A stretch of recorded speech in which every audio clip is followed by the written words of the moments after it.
Bien, chicos, el día de hoy el título en Historia del Perú le he titulado El fin de la oligarquía agroexportadora y los inicios del reformismo.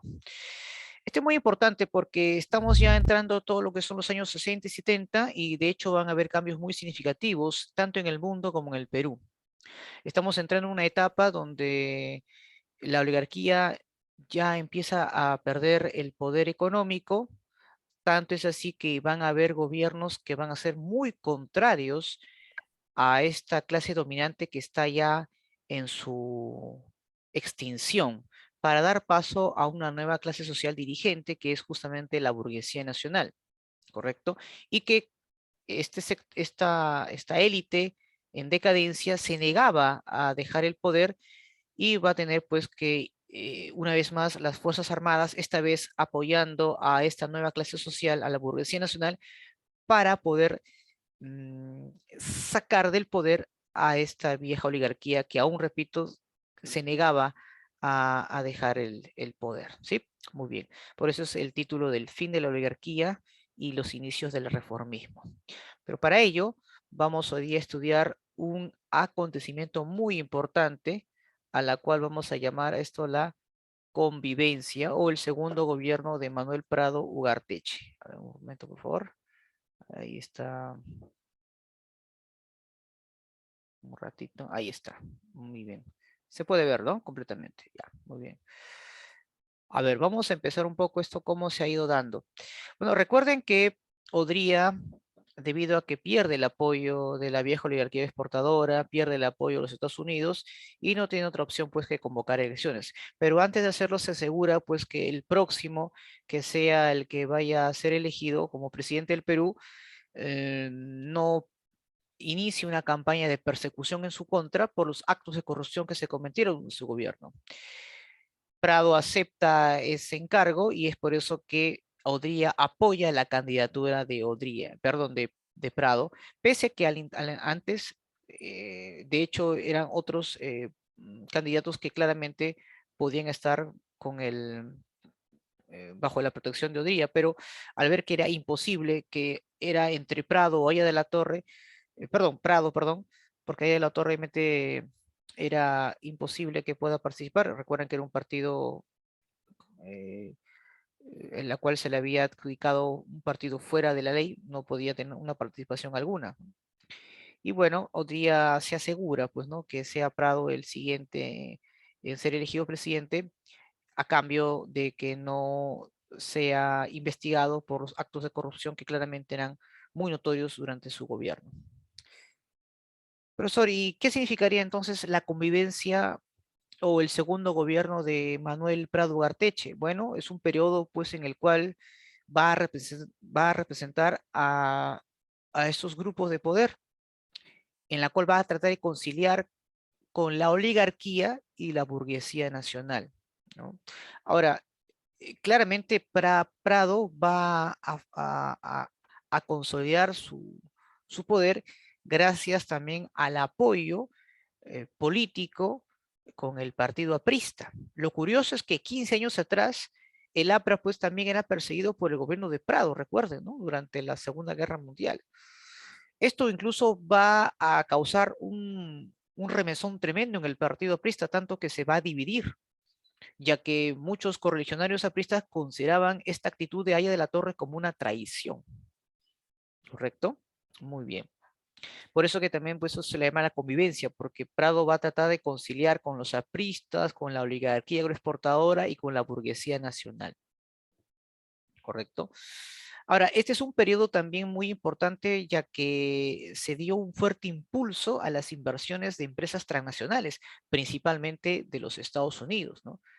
Prado, recuerden que logra el apoyo del APRA con el propósito o con el único, claro, con el único propósito de apoyar la candidatura de ella a la torre una vez que Prado deje el poder, ¿no? Es decir, en las elecciones que se iba a convocar para 1962, Prado iba a permitir pues que ella la torre vuelva obviamente a ser candidato para llegar a ser presidente, ¿no? Ese era el convenio que se había dado. Muy bien. Ahora, hay que recordar pues siempre, y eso no nos vamos a olvidar nunca, el contexto internacional. ¿En qué contexto estamos, profesor? Bueno, estamos pues en todo lo que es el desarrollo de la Guerra Fría. Estamos hablando prácticamente la segunda fase. Y aquí también ocurrió un hecho significativo que va a repercutir enormemente en toda la región. Ahí pues se produce lo que conocemos como la Revolución Cubana, ¿correcto? El estallido de la Revolución Cubana justamente se da durante el tiempo de Prado Arteche. ¿Y esto qué significa, profesor? ¿Hay algún tipo de acontecimiento importante que pueda repercutir en la historia del Perú? Claro, porque justamente aquí se va a intensificar las guerrillas, inspiradas justamente en la Revolución Cubana. Y eso obviamente vamos hoy día justamente a estudiarlo. ¿Ya? Ahora, lo interesante es que justamente como Prado no quería enfrentarse a la oligarquía, de hecho su gobierno va a ser antirreformista, es decir, va a querer todavía mantener ciertas relaciones económicas que claramente eran muy favorables a la vieja oligarquía agroexportadora, por ejemplo, en el caso de la reforma agraria, ¿correcto? Muy bien. ¿Qué aspectos, profesor, vamos a estudiar con mayor énfasis este gobierno? De hecho, lo que es el aspecto económico, político y social. Por ejemplo, hay que recordar que como parte de las inversiones extranjeras, principalmente los Estados Unidos, hay sin duda una explotación muy notoria en cuanto a la actividad minera, ¿no? Empresas mineras norteamericanas como por ejemplo Southern Perú, empresa que aún todavía sigue operando en nuestro país, inicia justamente sus operaciones en Toquepala, ¿no? Y ahí pues se va a formar un gran emporio, ¿no?, de la extracción del cobre. En esos años también se da el boom pesquero, ¿no?, donde el Perú pues se convierte en la primera potencia mundial de pesca, ¿no?, en la exportación justamente de estos productos. Ahora, de hecho, uno de los mayores ingresos que obtuvo este gobierno fue justamente por la venta de harina de pescado, ¿no? Y que claramente favoreció al enriquecimiento de muchos inversionistas, tanto extranjeros como nacionales. Por ejemplo, uno de ellos es Aristóteles Onassis, por ejemplo, un gran magnate de origen griego que tenía un gran negocio y que explotaba los recursos del mar peruano en beneficio de este empresario. Pero también tenemos al recordado Banchero Rossi, un multimillonario, hombre de poder, que hizo su fortuna gracias justamente, o amasó más fortuna gracias obviamente a esta actividad, ¿no? Claramente era una actividad que no estaba en manos del Estado, sino en manos de las empresas privadas. Eso también hay que tomarlo en cuenta, ¿no? Pero es fundamental tener en cuenta o recordar que justamente en el segundo gobierno de Prado es donde se produce el boom pesquero, ¿ah? No se ven a olvidar porque seguramente te van a preguntar en cualquier examen de admisión. ¿Correcto? Muy bien. Ahora, también debido pues al bloqueo que Cuba va a realizar, porque Cuba pues era uno de los principales exportadores de azúcar, ¿no? La caída de la producción de azúcar en Cuba justamente se dio durante la revolución. Es por eso que el Perú va a reemplazar esa demanda, ¿no? El aumento de la exportación de azúcar hacia los Estados Unidos justamente va a permitir mejorar la situación económica del país, bueno, al menos de los sectores que se dedican a dicha actividad, ¿no? Eso también es importante no olvidarlo, ¿no? La agricultura se va a basar mayormente pues en la producción de azúcar y para su exportación. Ahora, les había justamente mencionado lo siguiente, ¿no? Como la alianza entre el APRA y Prado, esto provocó una ruptura, ¿no? Una ruptura al interior del partido aprista. Surge pues el APRA rebelde, llamado también el Movimiento de Izquierda Revolucionaria, el MIR, dirigida por Luis de la Puente Uceda, ¿correcto? Ahora, un dato fundamental aquí también que debemos reconocer. Perú, como parte de la OEA, a- acepta o apoya el bloqueo a Cuba, ¿no? A partir de ahí, pues, Cuba es bloqueada hasta el día de hoy y es por esa razón que sufre, pues, una serie de restricciones. Y bueno, la OEA, pues, convence pues al Perú que es necesario pues pronunciarse ante esa situación y le da pues el apoyo a Estados Unidos, en la cual también está eh, conforme o dar su opinión de que Cuba también debe ser bloqueada, ¿no? Esto hizo pues que el entonces ministro de Relaciones Exteriores, el señor Porras Barnechea, renunciara, porque consideraba pues que esto no era justo, ¿no? Otro dato fundamental durante el gobierno de Prado es que nombra como ministro de Hacienda, o lo que ahora pues es el Ministerio de Economía, a Pedro Beltrán, ¿no? ¿Y quién es este Pedro Beltrán? Pues Pedro Beltrán era un hombre muy tenaz, un dueño de un medio de prensa escrita, donde sin duda fue un dolor de cabeza de Odría, y que tanto es así, pues que al final tuvo que lograr tener cierto entendimiento con él, e incluso tuvo importante participación en la inestabilidad política de Bustamante y Rivero. Entonces Prado creyó conveniente mejor tenerlo de su lado, ¿correcto? Muy bien. Ahora, un dato significativo es que durante el gobierno de Prado Ugarteche se van a dar muchos ataques contra los gamonales, ¿no? Tomas de tierras,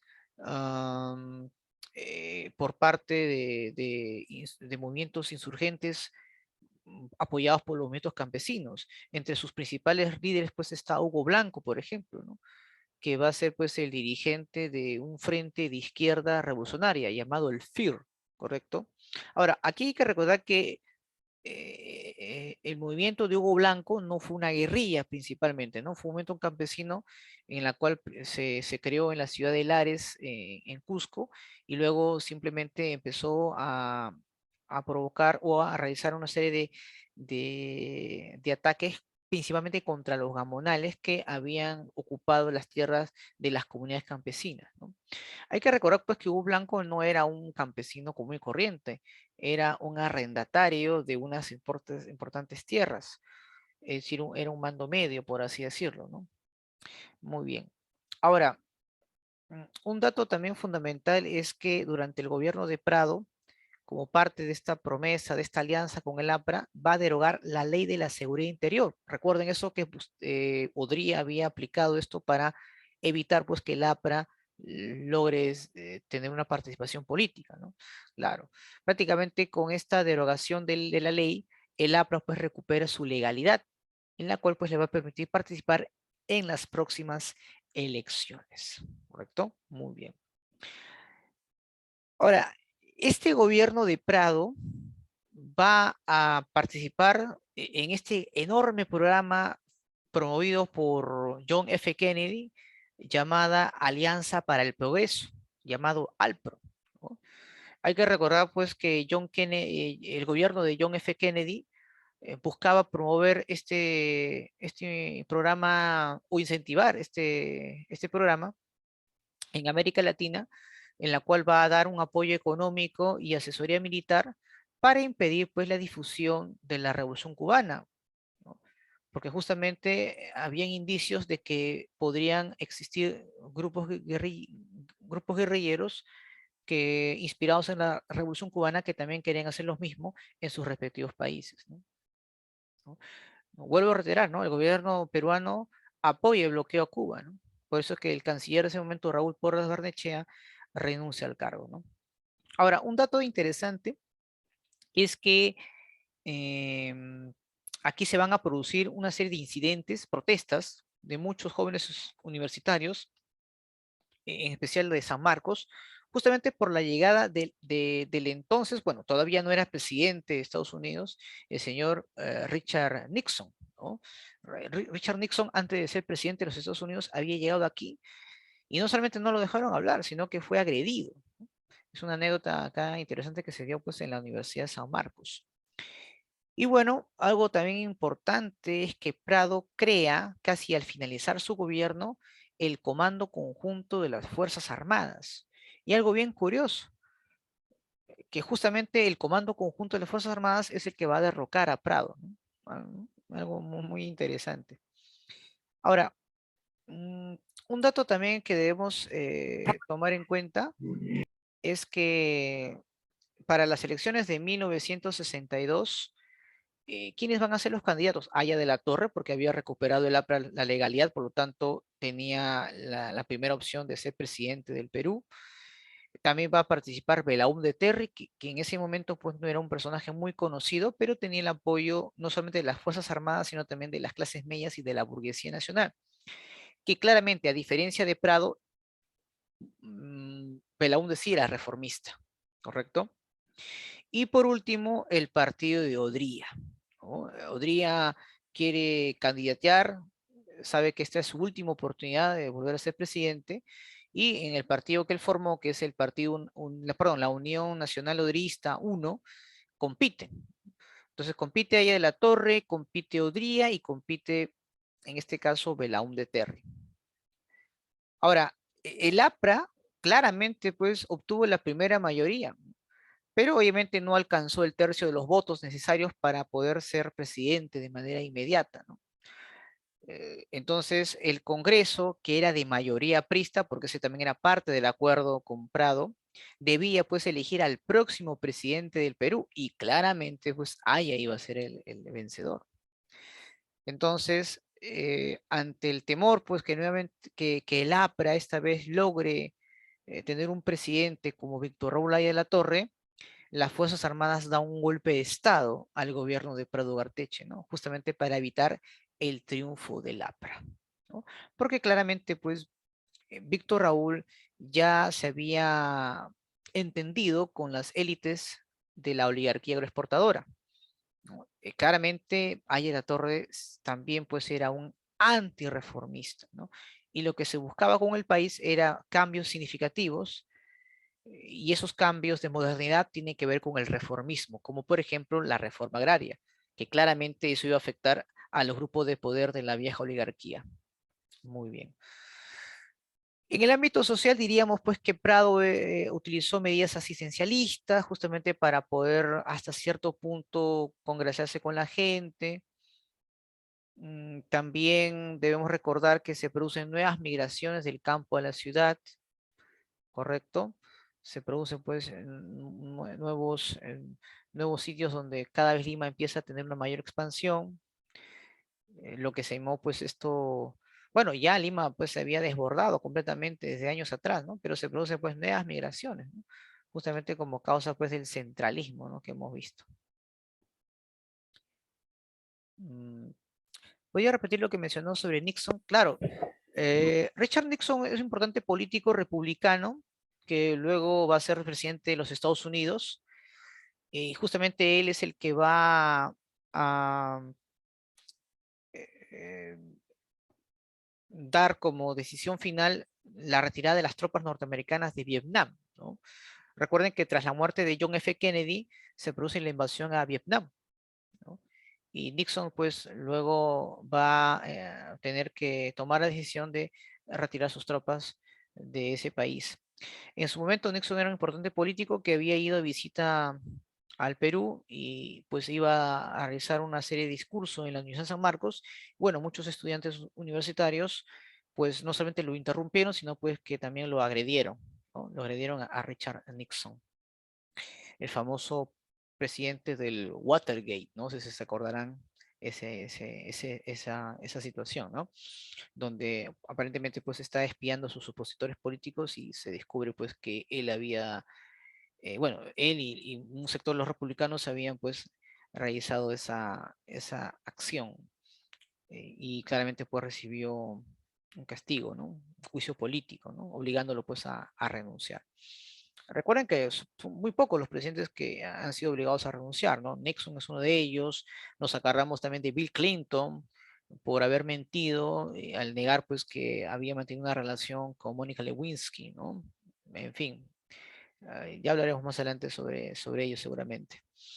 Bueno, lo cierto es que aquí se producen, digamos, protestas también por la misma situación del país. No se había solucionado absolutamente nada con respecto al económico. Aún se mantenía pues la inflación que claramente castigaba al país.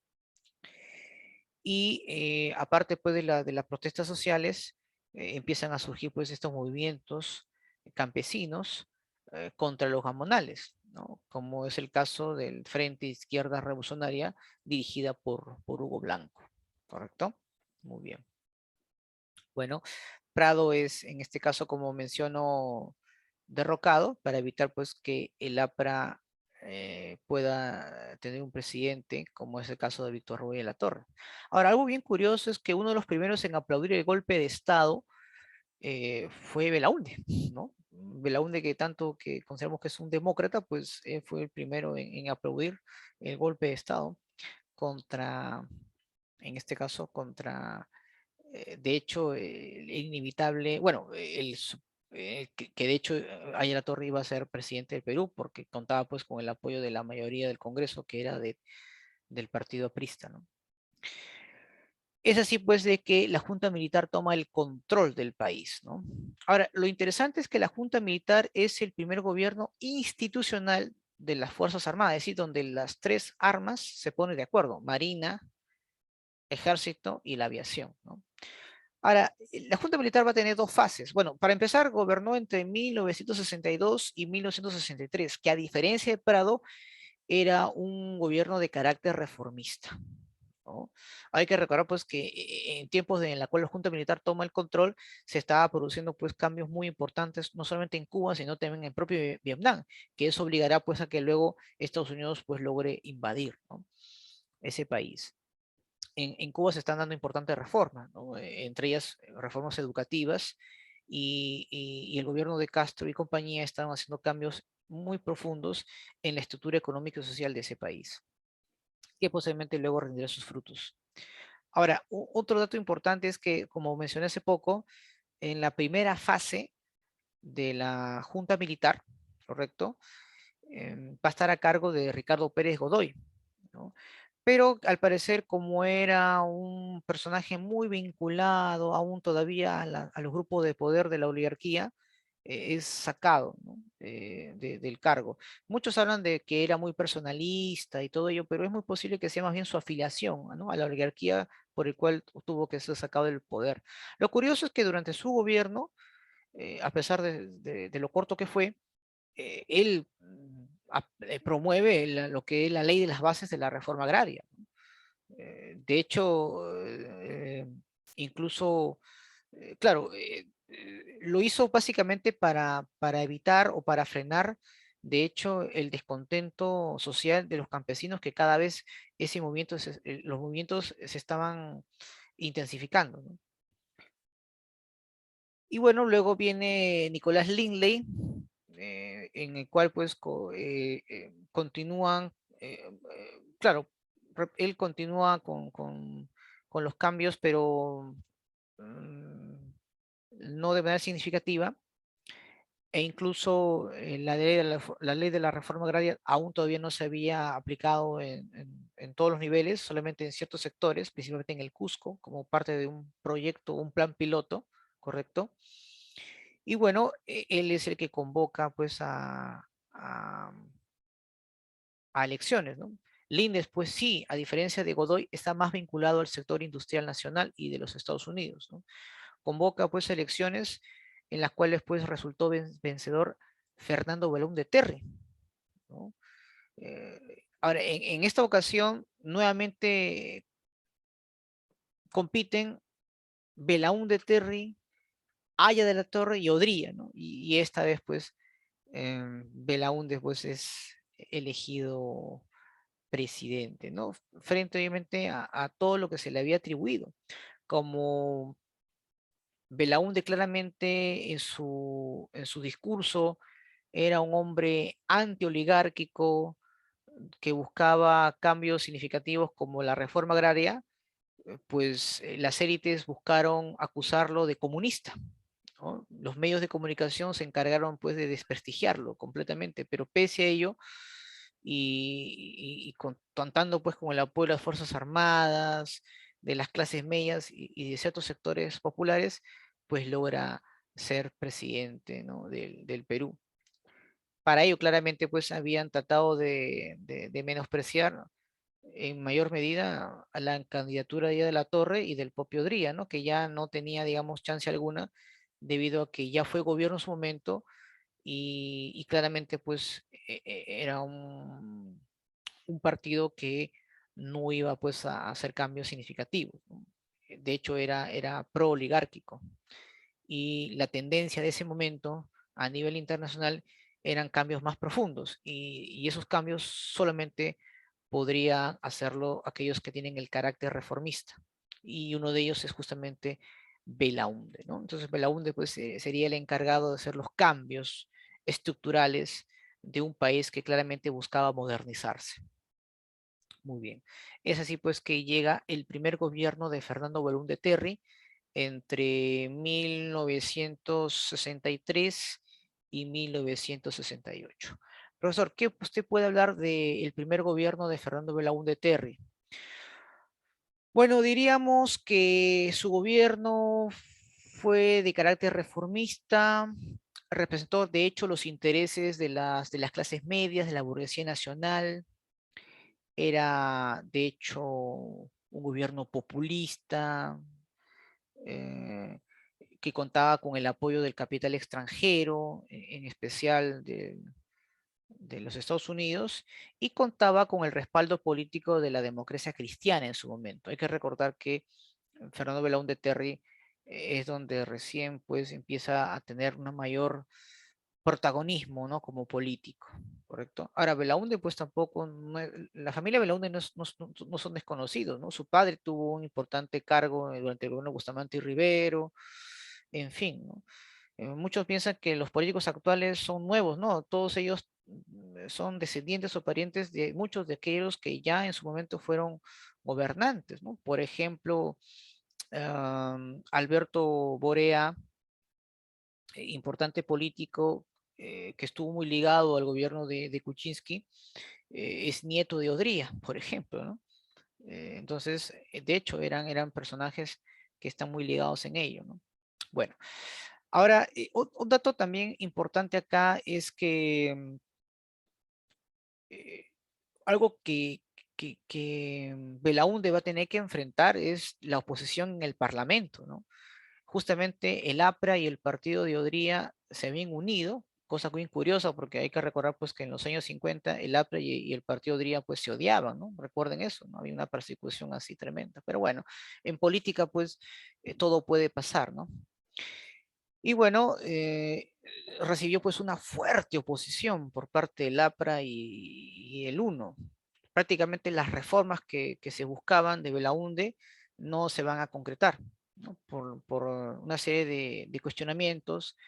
Eh, por ejemplo, muchos de los ministros de Belaúnde van a ser censurados constantemente. Es una situación complicada, ¿no? Muchos pensamos pues que la crisis política que empezó con Kuczynski es algo nuevo, no, ¿no? La política en el Perú siempre ha sido así, complicada, y claramente vemos aquí pues que el parlamento opositor censuraba ministros, se hacían pues una serie de censuras contra sus principales em, hombres de confianza, etcétera, ¿no? Ahora, eh, muchos dirán, profesor, ¿y por qué se oponían a las reformas de gobierno de Belaúnde? Porque claramente afectaba los intereses de la oligarquía, ¿no? Así de simple, ¿no?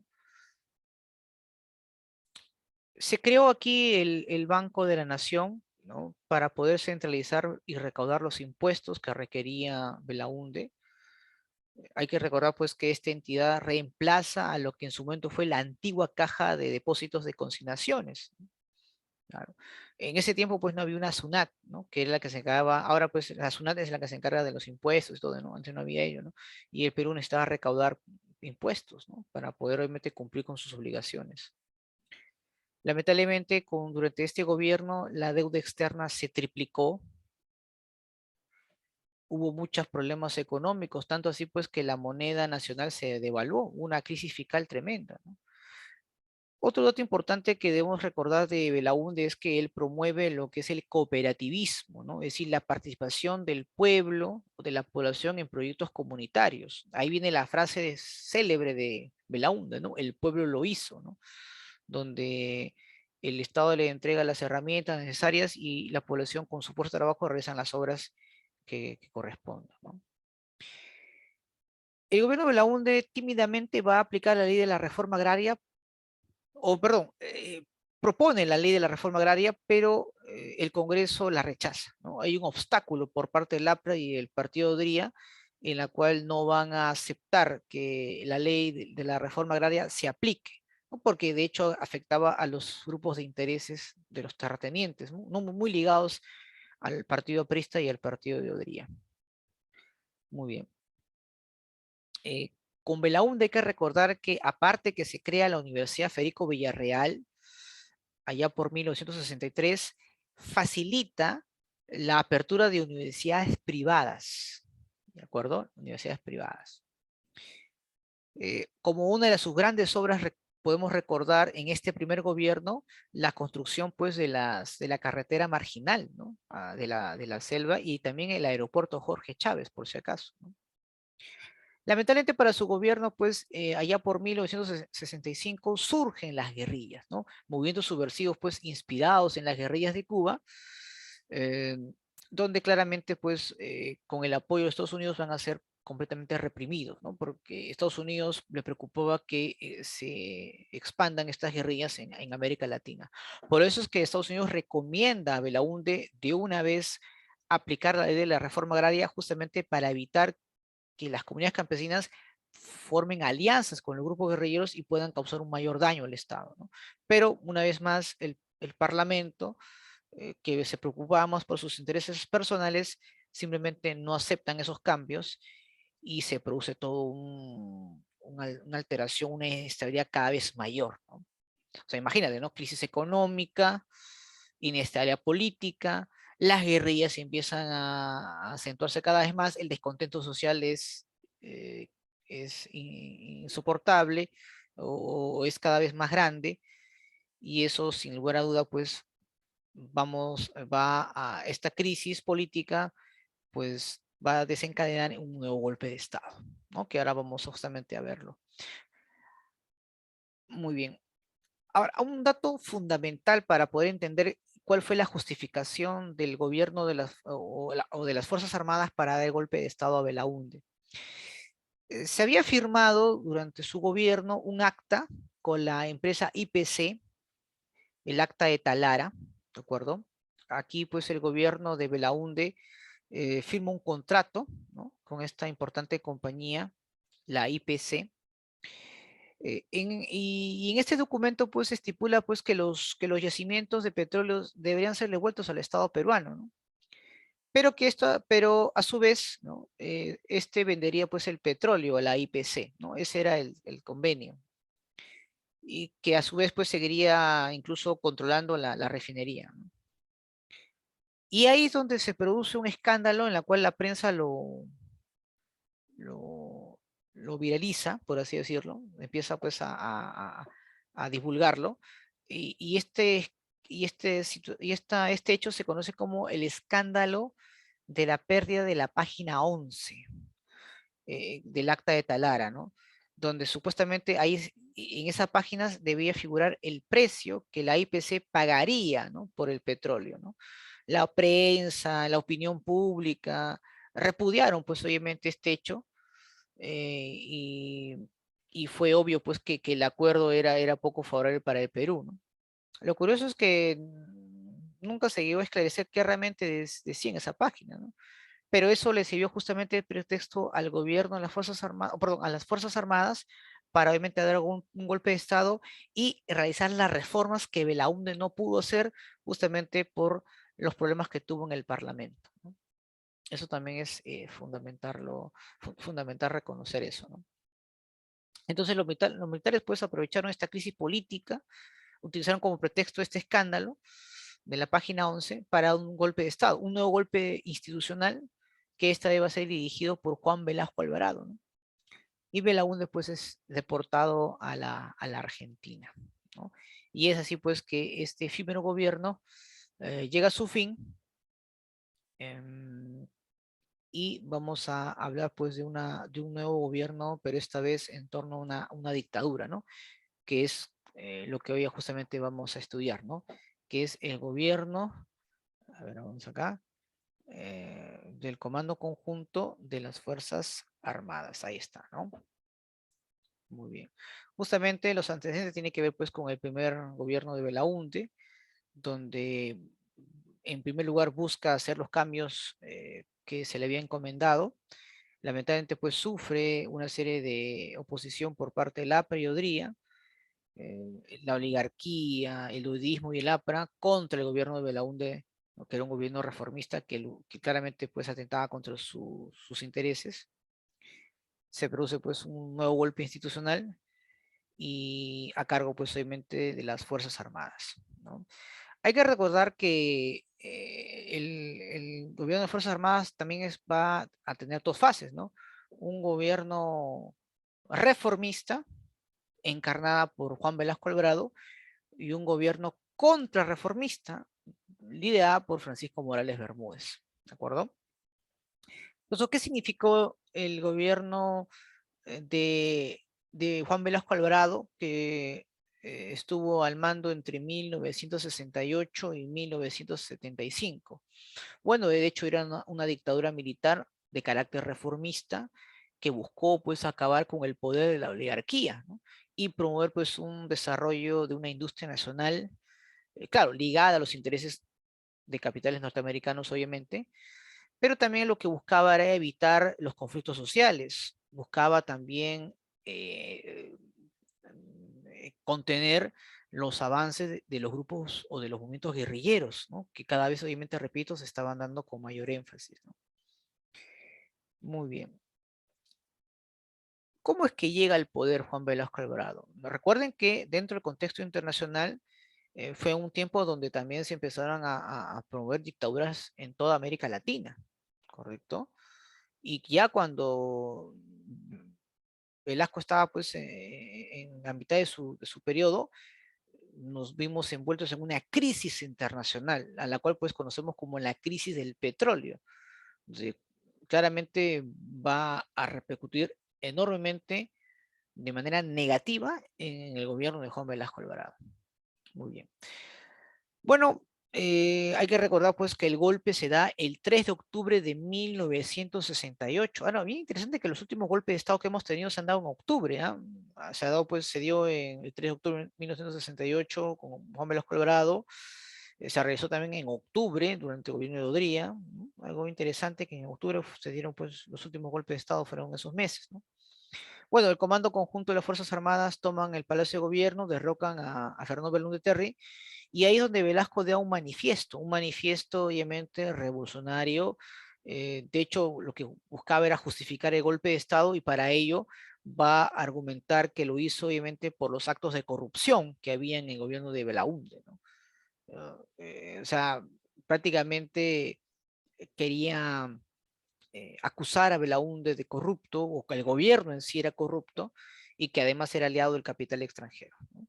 Claramente era una medida demagógica, populista y querer justificar claramente su golpe de Estado, aduciendo pues este tipo de acciones.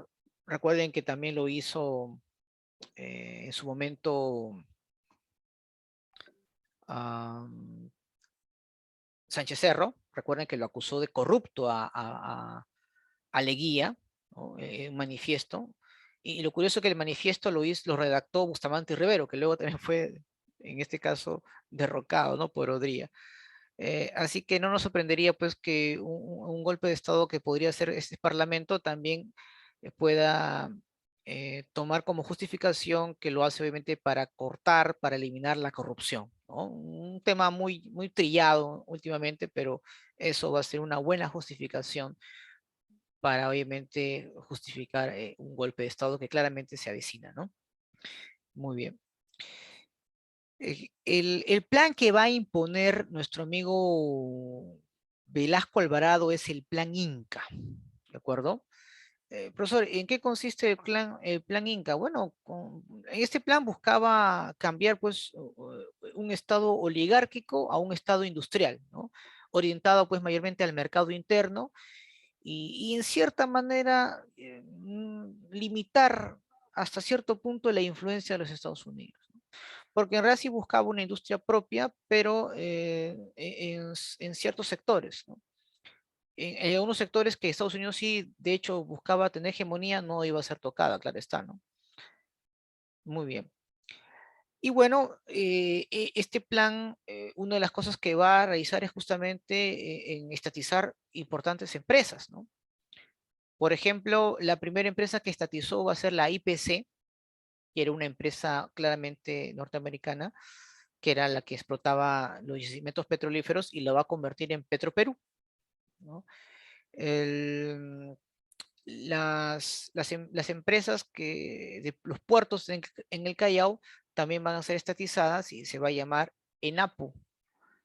Cerro de Pasco Mining Company, por ejemplo, va a ser llamado Centromin Perú. Marcona Mining Company va a ser llamada también Hierro Perú. Ahora, es importante, jóvenes, lo siguiente, ¿no? En algunos casos, no todas las empresas van a ser estatizadas. Por ejemplo, Sauder Perú nunca se llegó a tocar. Ahora, hay que recordar pues que Estados Unidos presiona al Perú justamente a través de una enmienda, la enmienda Hitch-Cooper, donde el Perú pues se compromete a indemnizar, ¿no?, a todos aquellos empresarios norteamericanos que se han afectados con la estatización. Ahora, a Estados Unidos hasta cierto punto le convenía, ya que el Perú pues iba a pagar una buena cantidad de dinero a muchas de esas empresas que claramente pues tenían que renovar su tecnología, ¿no? Por cierto, en cierto momento, hasta cierto punto, también era un negocio para ellos, ¿no? Porque imagínate, ¿no? Si el Perú hubiera estatizado todas las empresas, claramente ese gobierno no duraría mucho tiempo, Estados Unidos intervendría, ¿no? Pero no, no fue así, ¿no? Y recuerdo, ¿no?, y vuelvo a repetir, no, no todas fueron, obviamente, repito, privatizadas, ¿no? En cierto punto, o en algunas, simplemente por lo importante que era para Estados Unidos y porque era muy rentable el Perú, simplemente no intervino, ¿no? Como es el caso de Sauder Perú, por ejemplo, ¿no? Como acabo de mencionar, ¿no? Entonces, ciertas empresas, repito, extranjeras, eran muy rentables al Estado peruano y por lo tanto, pues, no fueron estatizadas, ¿no? Muy bien. Ahora, es cierto de que el gobierno de Velasco, sobre todo en los inicios, tuvo un mayor acercamiento al bloque soviético, ¿no? Eh, y bueno, esto trajo una serie de repercusiones tremendas, ¿no? Por ejemplo, la deuda externa se aumentó, ¿no? Porque, por ejemplo, unas cosas que hizo Velasco es adquirir armamento militar soviético, ¿no? Durante el gobierno de Velasco, gran parte del equipamiento militar del Perú era de origen soviético, ¿no? Ahora, una de las principales reformas que que Velasco va a realizar fue justamente la reforma agraria, ¿no? Lo que Belaúnde no pudo hacer, Velasco lo va a hacer realidad, ¿no? Hay que recordar pues que bajo el lema campesino, el patrón nunca comerá, no comerá más de tu pobreza, un lema populista y hasta cierto punto demagógico, pues se va a aplicar a nivel nacional, en la costa y en los Andes principalmente. ¿En qué consistía la reforma agraria? Bueno, consistía pues que muchas haciendas de la oligarquía iban ahora a ser expropiadas por parte del Estado peruano y dárselas a las comunidades campesinas, ¿correcto? Por ejemplo, estas cooperativas que se van a ir organizando, por ejemplo, en la costa, se les va a entregar a la Cooperativa Agraria de Producción Social llamada CAPS, y para en las zonas andinas, la SAIS, ¿no?, que era una sociedad agropecuaria de interés social. ¿Por qué fracasó la reforma agraria, profesor? Bueno, fracasó primero porque no había un apoyo, había una falta de asistencia técnica, ¿no? El Estado no invirtió en ello, ¿correcto? Y económicamente no se les incentivó, no hubo una inversión de manera equitativa, ¿no? Más se apoyó a algunos sectores de la costa que a las zonas andinas. Además, el Velasco buscaba más bien que las tierras expropiadas a las oligarquías o a la oligarquía estén en manos, pero de toda la comunidad. O sea, no tuvo la idea de querer dividir eso en parcelas. algo que no era tan propicio, digamos, porque hay que recordar que el campesino más está preocupado en tener su tierra, su propiedad, ¿no? Y todavía no estaba en la capacidad de entender de que todos obviamente eran propietarios de una gran parcela, ¿no? Entonces, y ante la falta de una capacitación técnica, falta de apoyo económico, pues simplemente pues el campesino no tuvo esa visión empresarial, ¿no? Y simplemente pues lo abandona o en todo caso lo vende, en fin, no lo hace obviamente algo productivo, ¿no? Entonces eso también provocó pues una crisis profunda, ¿no? En ello. También hay que recordar pues como parte pues de la crisis del petróleo, nuestras exportaciones caen tremendamente, ¿no? Y se acentúa más pues nuestra dependencia económica frente a los capitales extranjeros, ¿no? Ahora, otra reforma también, pero que no se habla mucho y que también se hizo en este gobierno, es que se buscó en cierta manera generar una industria nacional, ¿no? E incluso creó una comunidad industrial en la cual permitió pues que el trabajador pueda también tener cierta sociedad con el empresario, ¿no? Algo muy parecido pues al cooperativismo, ¿no? Un entendimiento entre el burgués y el proletario. También realizó importantes reformas en la educación. Esta va a estar dirigida por Augusto Salazar Bondi y Walter Peñalosa. Buscaba fomentar, por ejemplo, la educación técnica laboral, ¿no? El uniforme escolar, por ejemplo, clásico que tenemos en los colegios públicos, de hecho, vienen obviamente de la época de Velasco, ¿no? El uniforme gris y blanco, ¿no? De estilo militar, ¿no? También busca promover pues la educación bilingüe. Es más, durante este gobierno el quechua va a ser considerado como un idioma oficial, ¿no? En su gobierno también se crea el SUTEP, ¿no? El Sindicato Único de Trabajadores de la Educación Peruana, gremio o sindicato que de hecho todavía se mantiene en vigencia y que actualmente está en manos de la derrama, bueno, en este caso el SUTEP controla pues lo que es ahora la derrama magisterial, ¿no? Para poder, digamos, contener algún tipo de descontento social y opositores políticos, crea Sinamos. Profesor, ¿qué es el Sinamos? Bueno, el Sinamos es el Sistema Nacional de Movilización Social, ¿no? ¿Cuál es el objetivo? El objetivo, pues, es, en cierta manera, manipular, intervenir los movimientos sindicales, obreros, y de esa manera, pues, neutralizarlos, ¿no? O sea, utilizar también a civiles como una fuerza de choque en caso, pues, obviamente exista algún tipo de movilizaciones sociales, ¿no? Tener infiltrados o otros sectores equivalentes para contener, ¿no? El avance de esos movimientos, ¿no? Entonces, eso también es algo que se practica bastante en algunos gobiernos que evitan, en cierta manera, tener cierta inestabilidad cuando se realizan estas movilizaciones sociales, por ejemplo, ¿no? Así que no nos sorprendería que este gobierno también quisiera hacer algo similar para evitar, obviamente, que las movilizaciones sociales puedan, en cierta manera, perjudicarlo aún más de lo que ya está, en realidad, ¿no? Ahora, ante esta situación tan complicada que se va a dar entre el gobierno de Velasco, hay que recordar pues que él cae enfermo, eh, incluso va a tener que ser operado, pierde una pierna, em, y se produce pues una gran huelga policial en 1975, ¿no? Donde ahí se produce pues saqueos, robos, atentados, etcétera. Fue una situación muy complicada e incluso la Marina va a tener una intervención, ¿no? La Marina de Guerra que claramente era opositora a las reformas de Velasco, va a cometer pues una serie de atentados contra su gobierno, ¿de acuerdo? Por ejemplo, uno de los atentados es, por ejemplo, un coche bomba que va a estallar en la embajada de la Unión Soviética. Dos embarcaciones civiles cubanas van a ser dinamitadas por expertos hombres de mar, ¿no? Los famosos anfibios, que claramente, pues, de hecho, eran de la Marina y lo que buscaban pues era alejar al gobierno de Velasco de Cuba y de la Unión Soviética, ¿no? Y claramente ya Velasco estaba pues obviamente sin duda en un decaimiento tremendo, ¿no? Más que todo por su enfermedad. Em, Ahora, muchos consideran profesor, y es verdad que el gobierno de Velasco era de izquierda. Bueno, a ver, las Fuerzas Armadas tenían dos facciones, en las Fuerzas Armadas habían dos facciones. Ahora, hay que recordar que gran parte de la promoción de Velasco Alvarado y las que estuvieron en el poder provenían del CAEM, ¿no? Del Centro de Estudios Altos Militares. Y en su momento yo les mencioné que cuando Dría justamente crea el CAEM tenía obviamente una visión mucho más nacionalista, una visión, un panorama obviamente más desarrollista, ¿no?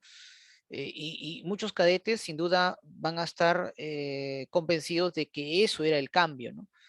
Como es el caso de Velasco, ¿no? Velasco y gran parte de su promoción creían obviamente que era importante un cambio sustancial, ¿no? Era la modernización del país, ¿no? Y era imposible modernizar el país mientras no se acababa con esta vieja oligarquía que aún quería mantener pues los rasgos feudales que aún todavía seguían subsistiendo desde la época colonial, ¿no? Por aquí hay una pregunta. Dice, según leí, a ver un ratito, dice, decía que Velasco quería recuperar los territorios perdidos de la guerra con Chile. ¿Es cierto o no? Es un rumor. Bueno, a ver, te voy a comentar dos cosas. El historiador Antonio Zapata eh, comentó lo siguiente. Velasco, para empezar, ya está en un decaimiento, había adquirido una gran cantidad de armamento militar soviético, principalmente tanques. Ahora, el detalle está de que habían las sospechas de que había una especie de conjura contra el Perú, una conjura entre Bolivia, Chile y el Brasil. Y en ese momento eran gobiernos también militares y todos eran claramente de facción de derecha, ¿correcto? Y de ahí después voy a hablar de Velasco si era de izquierda o no, ya ahora voy a comentar eso. Ahora, entonces para poder, digamos, em, ver la situación, primero organizan una reunión entre los altos mandos para ver pues las posibilidades que tenía el Perú en caso de una guerra con Chile. Habían indicado lo siguiente, primero de que el hecho de tener tanques era imposible a utilizarlos o no eran suficiente tenerlo. ¿Por qué? Porque el combate pues en tierra se iba a dar pues en una frontera estrecha, ¿no? Tacna y Arica. Por lo tanto, pues los tanques no tenían alternativa. Es más, podían colocar ahí minas y simplemente pues los tanques quedarían estáticos, ¿no? El gran problema para el Perú, por ejemplo, es que no tenía aviación, ¿correcto? Ahora, el otro problema que tenía el Perú era las provisiones, ¿no? Es decir, en caso de que se me acaben, a dónde recurro para poder tener más armamento militar? Y bueno, el Perú pues tenía dos opciones, era abastecerse de la Unión Soviética, que era enorme, o Cuba. Y Cuba pues era imposible porque estaba bloqueada por los Estados Unidos. En cambio, el armamento chileno provenía pues, principalmente de Estados Unidos, ¿no? Su principal proveedor de Estados Unidos y también podría ir el armamento hacia el Brasil, ¿no? Y de Brasil hacia Chile. El recorrido de tener provisiones era más cercano para Chile. Entonces, al ver pues que consideraban que esto era inviable, pues deciden utilizar la vía diplomática para ver pues qué tantas posibilidades había pues en una alianza Bolivia-chilena brasileña contra el Perú. Y es por eso que envían a sus principales delegados. En ese momento el presidente de Bolivia era Banzer y bueno, el general Richter, que era uno de los altos mandos de Velasco, era promoción, ¿no? De Banzer, habían sido promoción en la Escuela de las Américas en Panamá. Recuerden que la Escuela de las Américas es donde están muchos reclutas que algún día llegarán a ser altos mandos del ejército en esos países de América Latina que van a ese lugar que es una escuela que si bien cierto está en Panamá, pero está dirigida por Estados Unidos, ¿no? ¿De acuerdo? En su momento creo que hablé de la Escuela de las Américas, me parece, ¿no? Como parte de la Guerra Fría. Muy bien.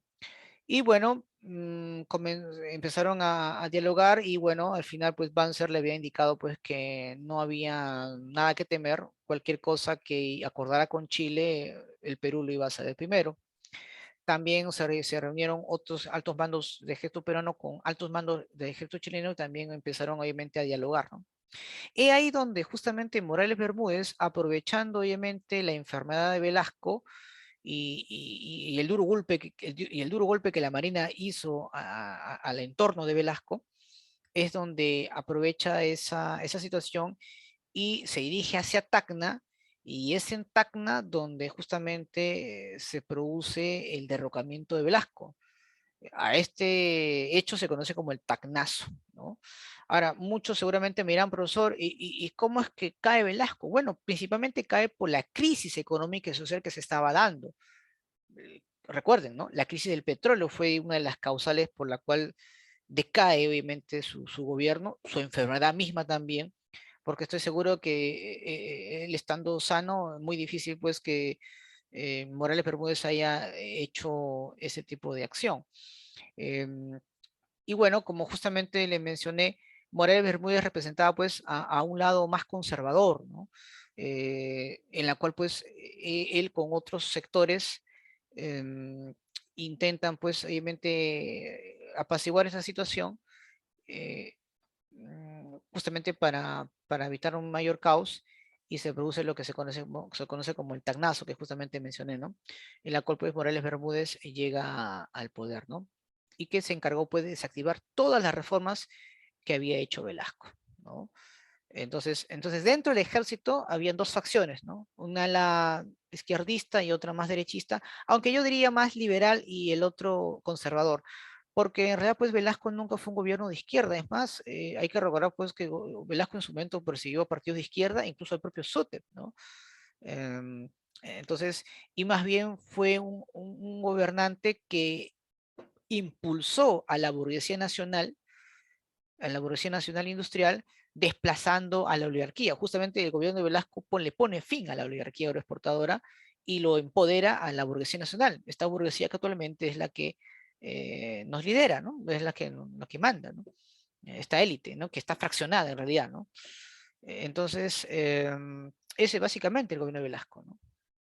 Eh, Sino que obviamente hay mucha confusión y hasta cierto punto desvirtúan un poco lo que fue el gobierno de Velasco, ¿no? El gobierno de Velasco no era para defender los intereses de la izquierda, para nada, al contrario, estuvo ahí para defender los intereses de la burguesía nacional industrial contra la oligarquía, ¿no?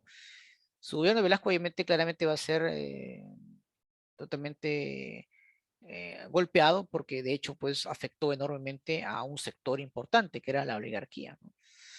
Y es algo bien curioso porque, miren, ¿en a ver, ¿qué en común tiene Leguía, Velasco y Fujimori?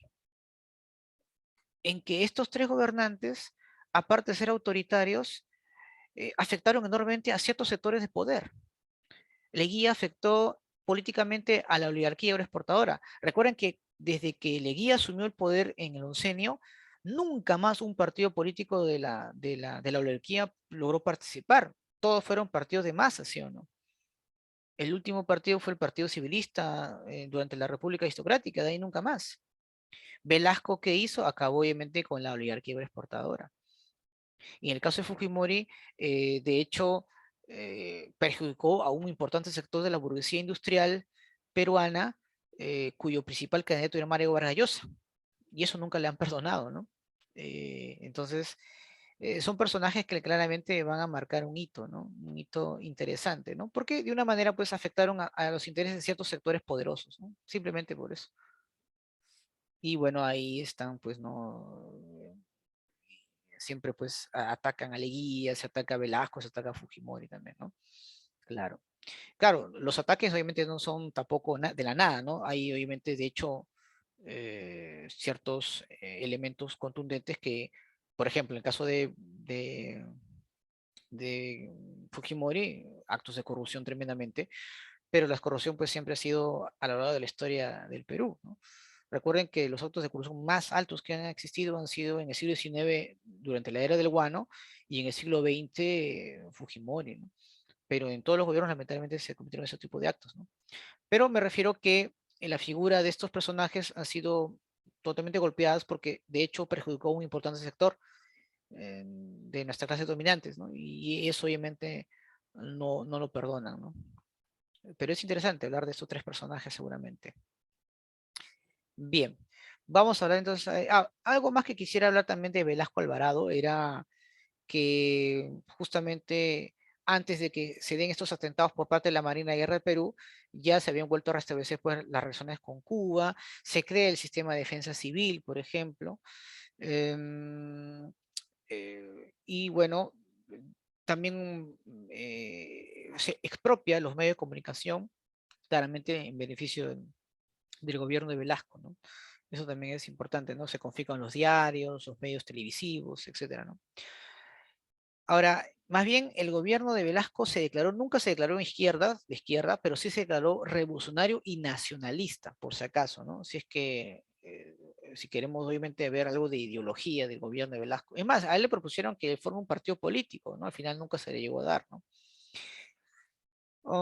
Ahora, durante el gobierno de Velasco, como parte obviamente de del contexto internacional de la Guerra Fría, el Perú se declaró pues un país no alineado, ¿no? Es decir, ni con el capitalismo ni el socialismo, pero en la práctica no fue así, ¿no? O estuvo en convenciones con Estados Unidos o con la Unión Soviética, así de simple, ¿no? Y bueno, pues la visión que tuvo su gobierno pues es el desarrollo nacional que debería pues en cierta manera garantizar la seguridad interna y también externa, eh, aparentemente pues contra el imperialismo, ¿no? Pero claramente eso no fue tan cierto, ¿no? Entonces, eso es, digamos, la característica de Velasco, ¿no? Nacionalista, autoritario, populista y demagógico también, ¿no? Obviamente. ¿Correcto? Muy bien. Luego llega Morales Bermúdez entre el 75 y 1980. ¿Qué pasó acá, profesor? Bueno, fue una dictadura pues militar, contrarreformista, que de hecho pues buscó desactivar todas las medidas que había realizado Juan Velasco Alvarado, ¿no? Y bueno, pues buscó un retorno pleno, ¿no? Del Perú al modelo neoliberal, ¿no? Porque ya justamente en la época de Morales Bermúdez se estaba expandiendo el neoliberalismo. Recuerden que el neoliberalismo llegó acá en América Latina y el primer país en impulsar el neoliberalismo va a ser Chile, ¿no? Luego se va a expandir en todos los años 80 y 90 cuando ya la Unión Soviética cae, ¿no? Cuando cae la Unión Soviética el neoliberalismo se expande en todo el mundo, ¿no? Entonces, en la época de Morales Bermúdez se estaba ya dando eh, un nuevo panorama para la inserción de un nuevo modelo económico llamado el neoliberalismo, ¿no? ¿Correcto? Muy bien. Y claro, ahora, Morales para poder hacer eh, cambios significativos para desbaratar todo lo que había hecho Velasco y para contrarrestar la crisis, pidió apoyo económico. El Fondo Monetario Internacional y otros organismos financieros van a ayudar al gobierno de Morales Bermúdez a cambio pues que inserte el modelo neoliberal, ¿no? Claro que sí. Claro, no lo va a hacer este gobierno, tampoco lo va a hacer Belaúnde, eso lo vamos a ver la próxima semana, pero sí Fujimori. O sea, Belaúnde implementó el modelo neoliberal, pero tímidamente. En cambio, Fujimori sí lo va a hacer de manera total, ¿no? De hecho, no había un congreso que se lo pusiera, ¿no? Una de las razones por la cual promueve el autogolpe es justamente de implantar el modelo neoliberal sin algún tipo de obstáculos por parte del Congreso, ¿no? Muy bien. ¿Cómo se va a llamar, profesor, el plan de contrarreformas de Morales Bermúdez? El plan Tupac Amaru, por si acaso si te preguntan, ¿no? Pero he visto algunos exámenes de admisión que hablan de ello, ¿no? Así que, por si acaso, ¿no? El plan Tupac Amaru, ¿ya? Muy bien. Entonces, profesor, el plan Tupac Amaru reemplaza al plan Inca, ¿sí? Y bueno, ahí es donde Morales Bermúdez aplica pues todas las recetas económicas del Fondo Monetario Internacional, ¿no? Es más, el gobierno de Morales Bermúdez convocó pues a los civiles, a los liberales a que trabajen con el gobierno, ¿no? Eliminó pues los subsidios, aplicó paquetazos, ¿no? Para reactivar la economía, ¿no? Lamentablemente, pues la situación económica y política produjo obviamente más movilizaciones, más paros nacionales, tanto así que el gobierno no tiene otra alternativa que emitir pues toques de queda, ¿no? Incluso va a reprimir a la población que se manifieste en contra de su gobierno. Fue una situación casi insostenible, ¿no? Incluso ahí se produce un segundo paro, un paro de policías, eh, huelgas a cada momento. Por eso es que Morales Bermúdez no va a tener otra opción que convocar a elecciones y para una asamblea constituyente allá por 1978, en la cual pues Acción Popular liderada por Belaúnde Terry pues obtiene la, el mandato por segunda vez, ¿no? Aya La Torre ya no participa, lo que sí va a hacer es ser presidente, pero del Congreso de 1979 para poder promulgar una nueva constitución, ¿no? La Carta Magna, ¿no? Y bueno, ahí, por ejemplo, en esta constitución se permite que los analfabetos también tengan derecho al voto. Hay que recordar que durante el gobierno de Morales Bermúdez también la ciudadanía ahora lo tienes a los 18 años de edad, por ejemplo, ¿no? Y bueno, pues se convoca elecciones presidenciales allá por 1980 y bueno, el triunfo va a ser para Fernando Belaúnde Terry, ¿no? Quien regresa pues al poder luego de un importante discurso, ¿no? Y que claramente pues llega a derrotar pues a sus principales opositores, ¿no? Entre ellos estaba pues el aprista Villanueva del Campo, que era su principal opositor, el que buscaba pues también ser presidente del Perú y no lo logró, ¿no? Más bien lo que va a hacer Belaúnde es tratar de relacionar al partido aprista con los militares, ¿no? Algo increíble, ¿no? Eso, muchos dicen, pero ¿cómo es posible? Claro, obviamente lo que buscaba era ganar votos y qué mejor pues que desprestigiar al APRA con los militares, que claramente no gozaban de popularidad por parte de la población, ¿no? Eso está clarísimo, ¿no? Ahora, otro dato interesante, chicos, es que eh, justamente en ese año, antes que sea elegido Belaúnde Terry, o sea, el 28 de julio de 1980, el 17 de mayo se produce pues el primer atentado por Sendero Luminoso, ¿no? Ahora, Sendero Luminoso ya había sido creado hace muchos años atrás, pero su primera participación pública va a ser justamente durante el gobierno de Morales Bermúdez, ¿no? Donde incendia unas ánforas en una ciudad, en un poblado de Ayacucho llamado Chuschi, ¿recuerdo? Así que eso también es importante recordarlo, ¿ya? Muy bien. Y es así pues que termina el gobierno de las Fuerzas Armadas y vamos a retornar nuevamente a una democracia, pero una democracia a la cual se haya titulado la década perdida, que ya cuando nos toque hablar la próxima semana les diré pues en qué consiste, ¿no? Justamente el próximo lunes vamos a hablar sobre los gobiernos de Alan García Pérez, perdón, de Fernando Belaúnde Terry y Alan García Pérez. Chicos, muy bien. ¿Alguna pregunta hasta aquí sobre el gobierno de Juan Velasco Alvarado o de Morales Bermúdez? ¿Todo claro? Bien, chicos. Entonces, una pequeña pausa y vamos a hablar sobre la Segunda Guerra Mundial.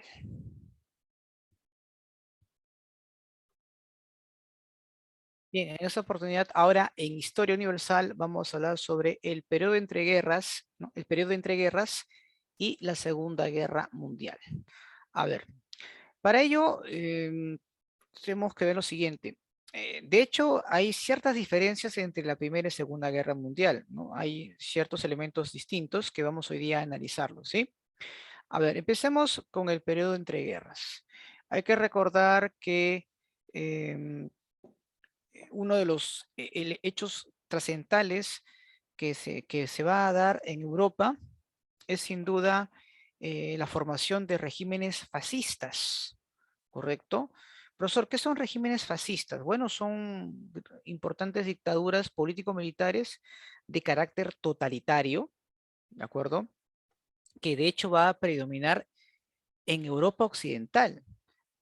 hablamos de Italia, Alemania, España, etcétera, ¿no? Y aparece justamente en este periodo de entreguerras, ¿no?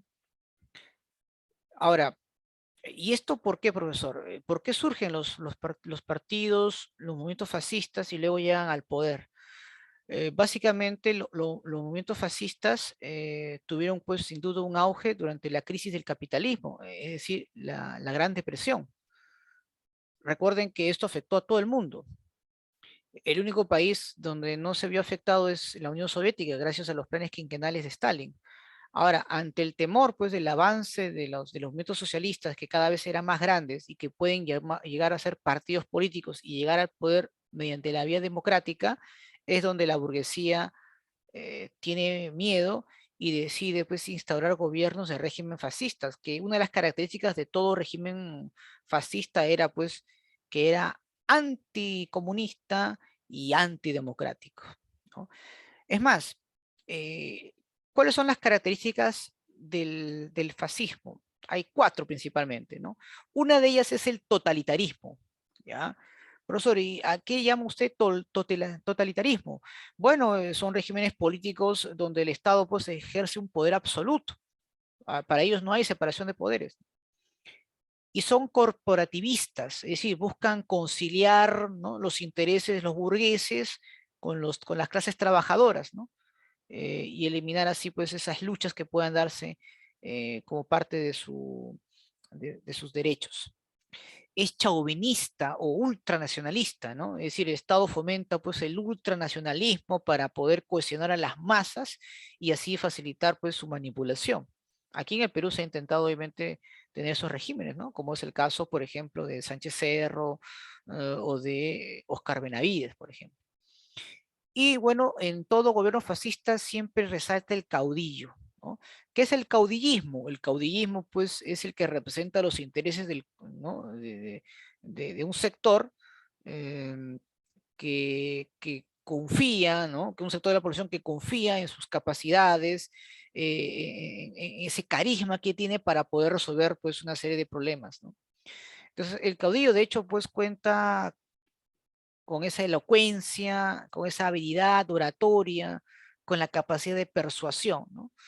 Y es algo que fascina a muchas personas, ¿no? Cuando ven a ese tipo de personajes, ¿no? Muy bien. Y bueno, otra característica que no debemos olvidarnos es que un gobierno fascista combate, pues, las ideas comunistas y también las ideas democráticas liberales, ¿no? Son ellos opuestos a esas tendencias. ¿De acuerdo? Y bueno, cuando hablo nuevamente de comunismo no me refiero a un modelo económico, porque nunca existió, pero sí de base ideológica, ¿no? Aunque más bien esto, yo me inclino más por el término socialismo, ¿no? ¿No?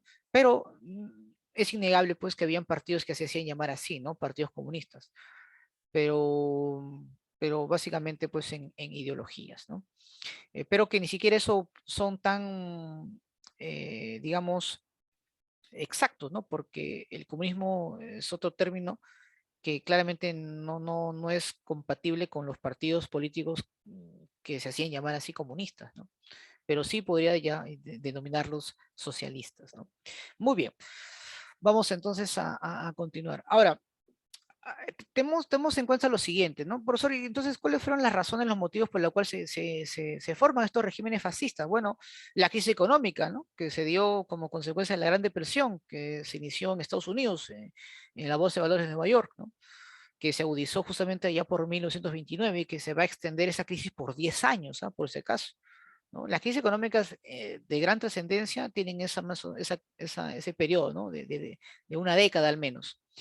Y bueno, la desesperante, pues, situación de mucha gente eh, eh, vio obviamente con mucha fascinación, pues, ¿no?, estas ideas del socialismo. Entonces la gran burguesía dice, no, hay que obviamente evitar, pues, que estos movimientos lleguen al poder y hay que implementar gobiernos fascistas, ¿no? Entonces, ante el temor, pues, de las ideas del socialismo, sobre todo inspiradas en la Revolución Rusa, llevó, pues, a la burguesía industrial alemana y de Estados Unidos y de otros países de Europa Occidental a instalar, pues, regímenes fascistas, ¿no?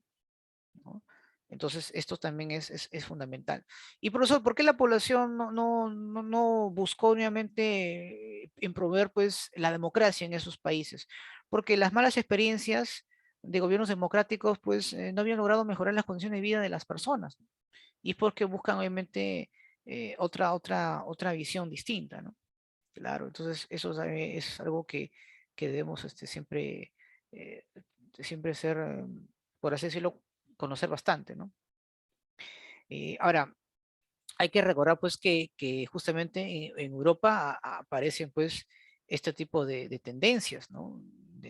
Por ejemplo, en Italia aparece pues el fascismo italiano liderado por Benito Mussolini, más conocido como el Duce, ¿no? Él llegó pues al poder mediante una gran marcha sobre Roma con más de 25.000 hombres, ¿no? Vestidos todos de camisas negras, en la cual toman la capital y el rey Víctor Manuel III prácticamente cede el poder pues total a Mussolini, ¿no?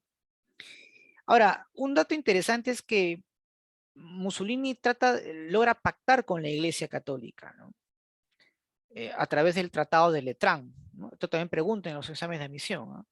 ¿Y qué es el Tratado de Letrán? Eso se firmó en 1929. Bueno, es una alianza pues con la Iglesia Católica en la cual pues crea la Ciudad del Vaticano, ¿no?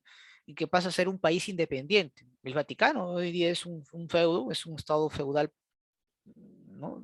Papal, que obviamente está a manos de la Iglesia, ¿no? Ahora, ahí también se produce pues la famosa Carta de Laboro. Profesor, ¿y qué es la Carta de Laboro?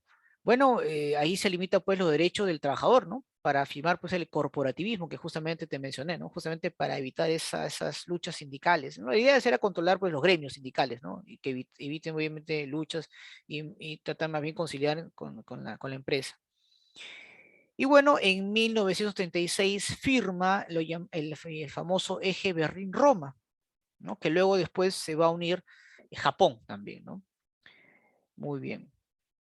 Hay que recordar pues que previo a la Segunda Guerra Mundial, el gobierno de Mussolini invade Etiopía o Abisinia, así se llamaba anteriormente, en 1936, y también Albania, ¿no? En la cual pues no va a ser un buen recuerdo para el gobierno de Mussolini, ¿no?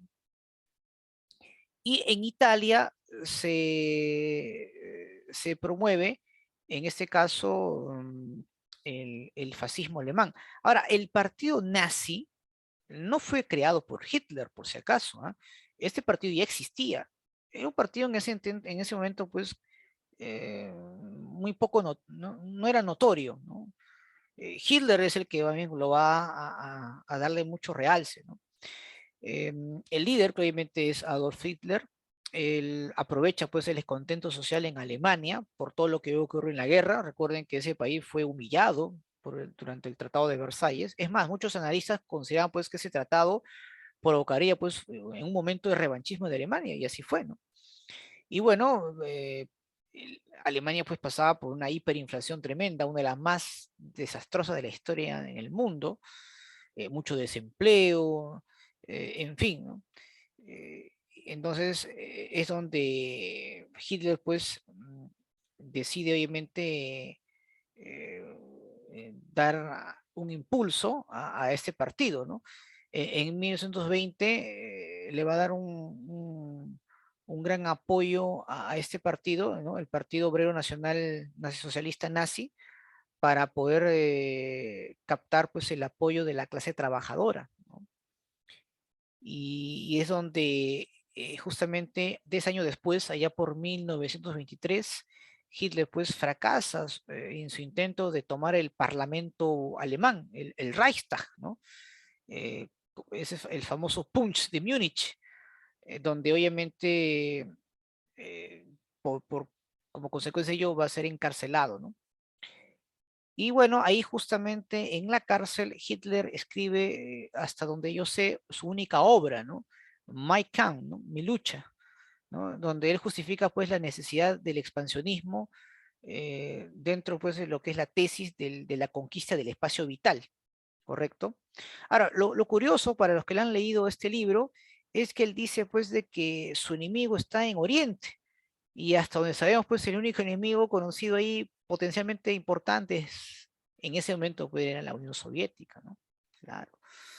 Ahora, eh, 10 años después, es decir, en 1933 aproximadamente, Hindenburg, presidente pues, de la República de Weimar, porque recuerden, como parte del Tratado de Versalles ya no existía más Alemania, elige pues a Hitler como canciller y ante el fuerte respaldo popular pues alcanza pues, alcanzado por el partido nazi, pues obviamente es ungido como canciller, ¿no? de Alemania, ¿no? Recuerden que los cancilleres en Alemania son los que toman las decisiones, ¿no? Y bueno, ahí pues que logra pues el poder.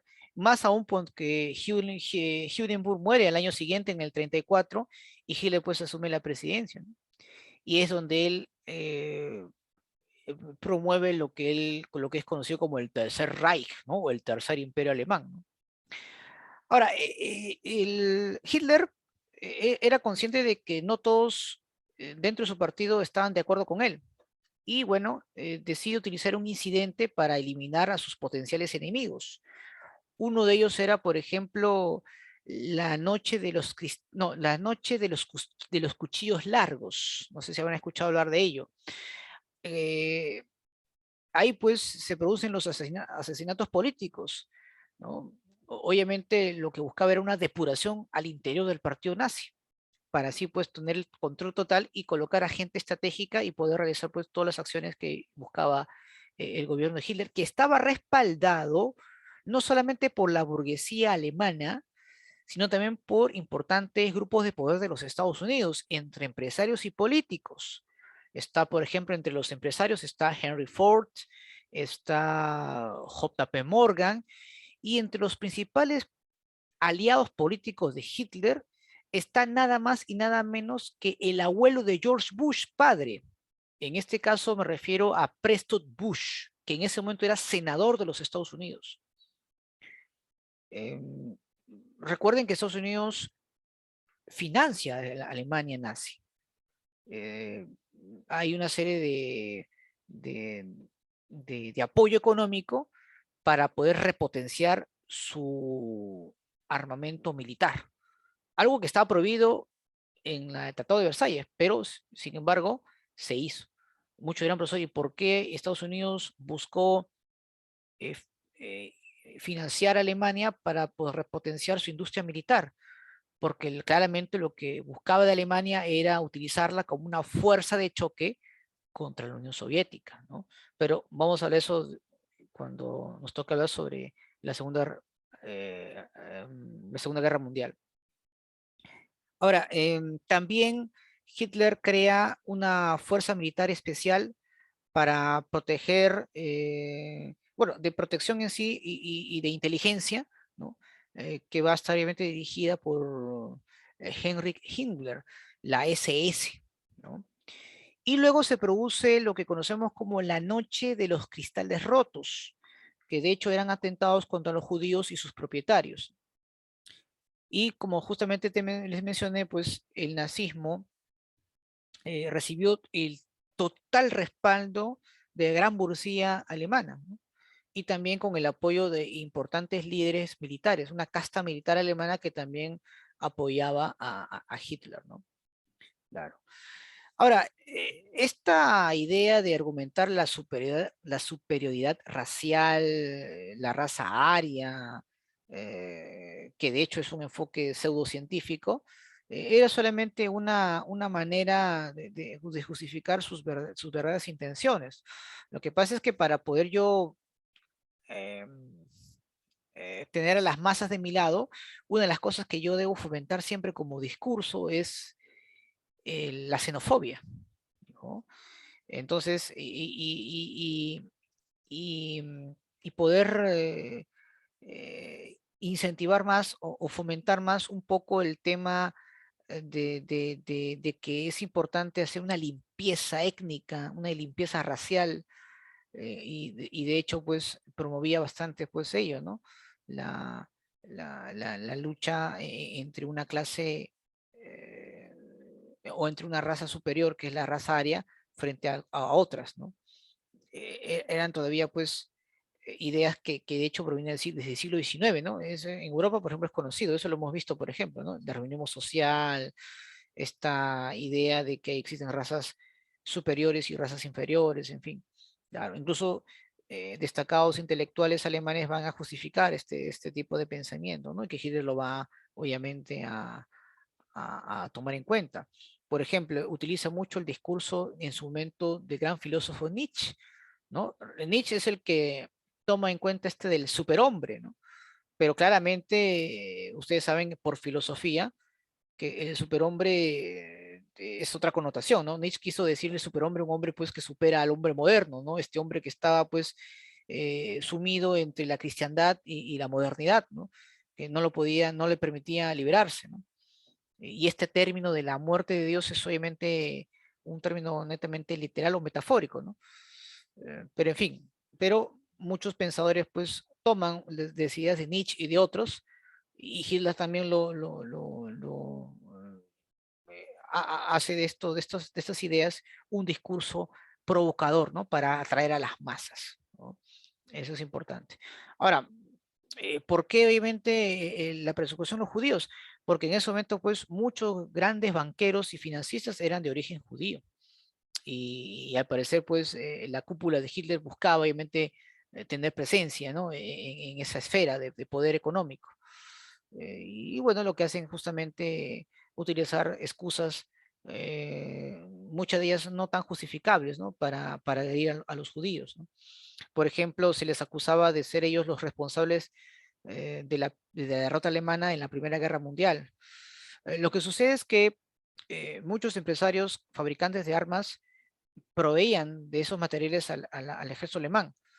Como la guerra se había prolongado, encima llegaba a Estados Unidos, pues el Estado alemán no tenía luego cómo poder financiar y pagarlas, ¿no? Simplemente, pues los empresarios alemanes de origen judío decidieron de proveerle armas, ¿no? Y Alemania ya no tenía, pues, cómo poder seguir defendiéndose, ¿no? Hay una justificación hasta cierto punto válida, ¿no? Pero en realidad, pues, utiliza el discurso xenofóbico y religioso, pero en el fondo pues era lo que justamente les había mencionado, ¿no? Eh, Tener obviamente también un poder económico importante de un mundo de las finanzas que estaba en manos de estos grandes empresarios de origen judío, ¿no? Muy bien. Por acá hay una pregunta. ¿Cuál era la diferencia, dice, entre el supremaísmo blanco y el racismo dado por los nazis? Bueno, en la diferencia radica en que básicamente para los alemanes solamente había una raza pura, la raza aria. Recuerden que los arios son provenientes pues de la zona a la cual conocemos pues indoeuropeos, ¿no? Lo cual buscaban que muchos de ellos pues eran descendientes, muchos de sus descendientes llegaron a formar lo que ahora es la Gran Germania, ¿no? Entonces, pero la supremacía racial es un discurso mucho más extenso y parte de ese discurso Hitler pues lo acomoda a sus intereses, ¿no? Bueno, más que Hitler, su entorno también, ¿no? Hitler lo que hace es solamente expresar esas ideas, pero claramente no vienen solamente de él, ¿no?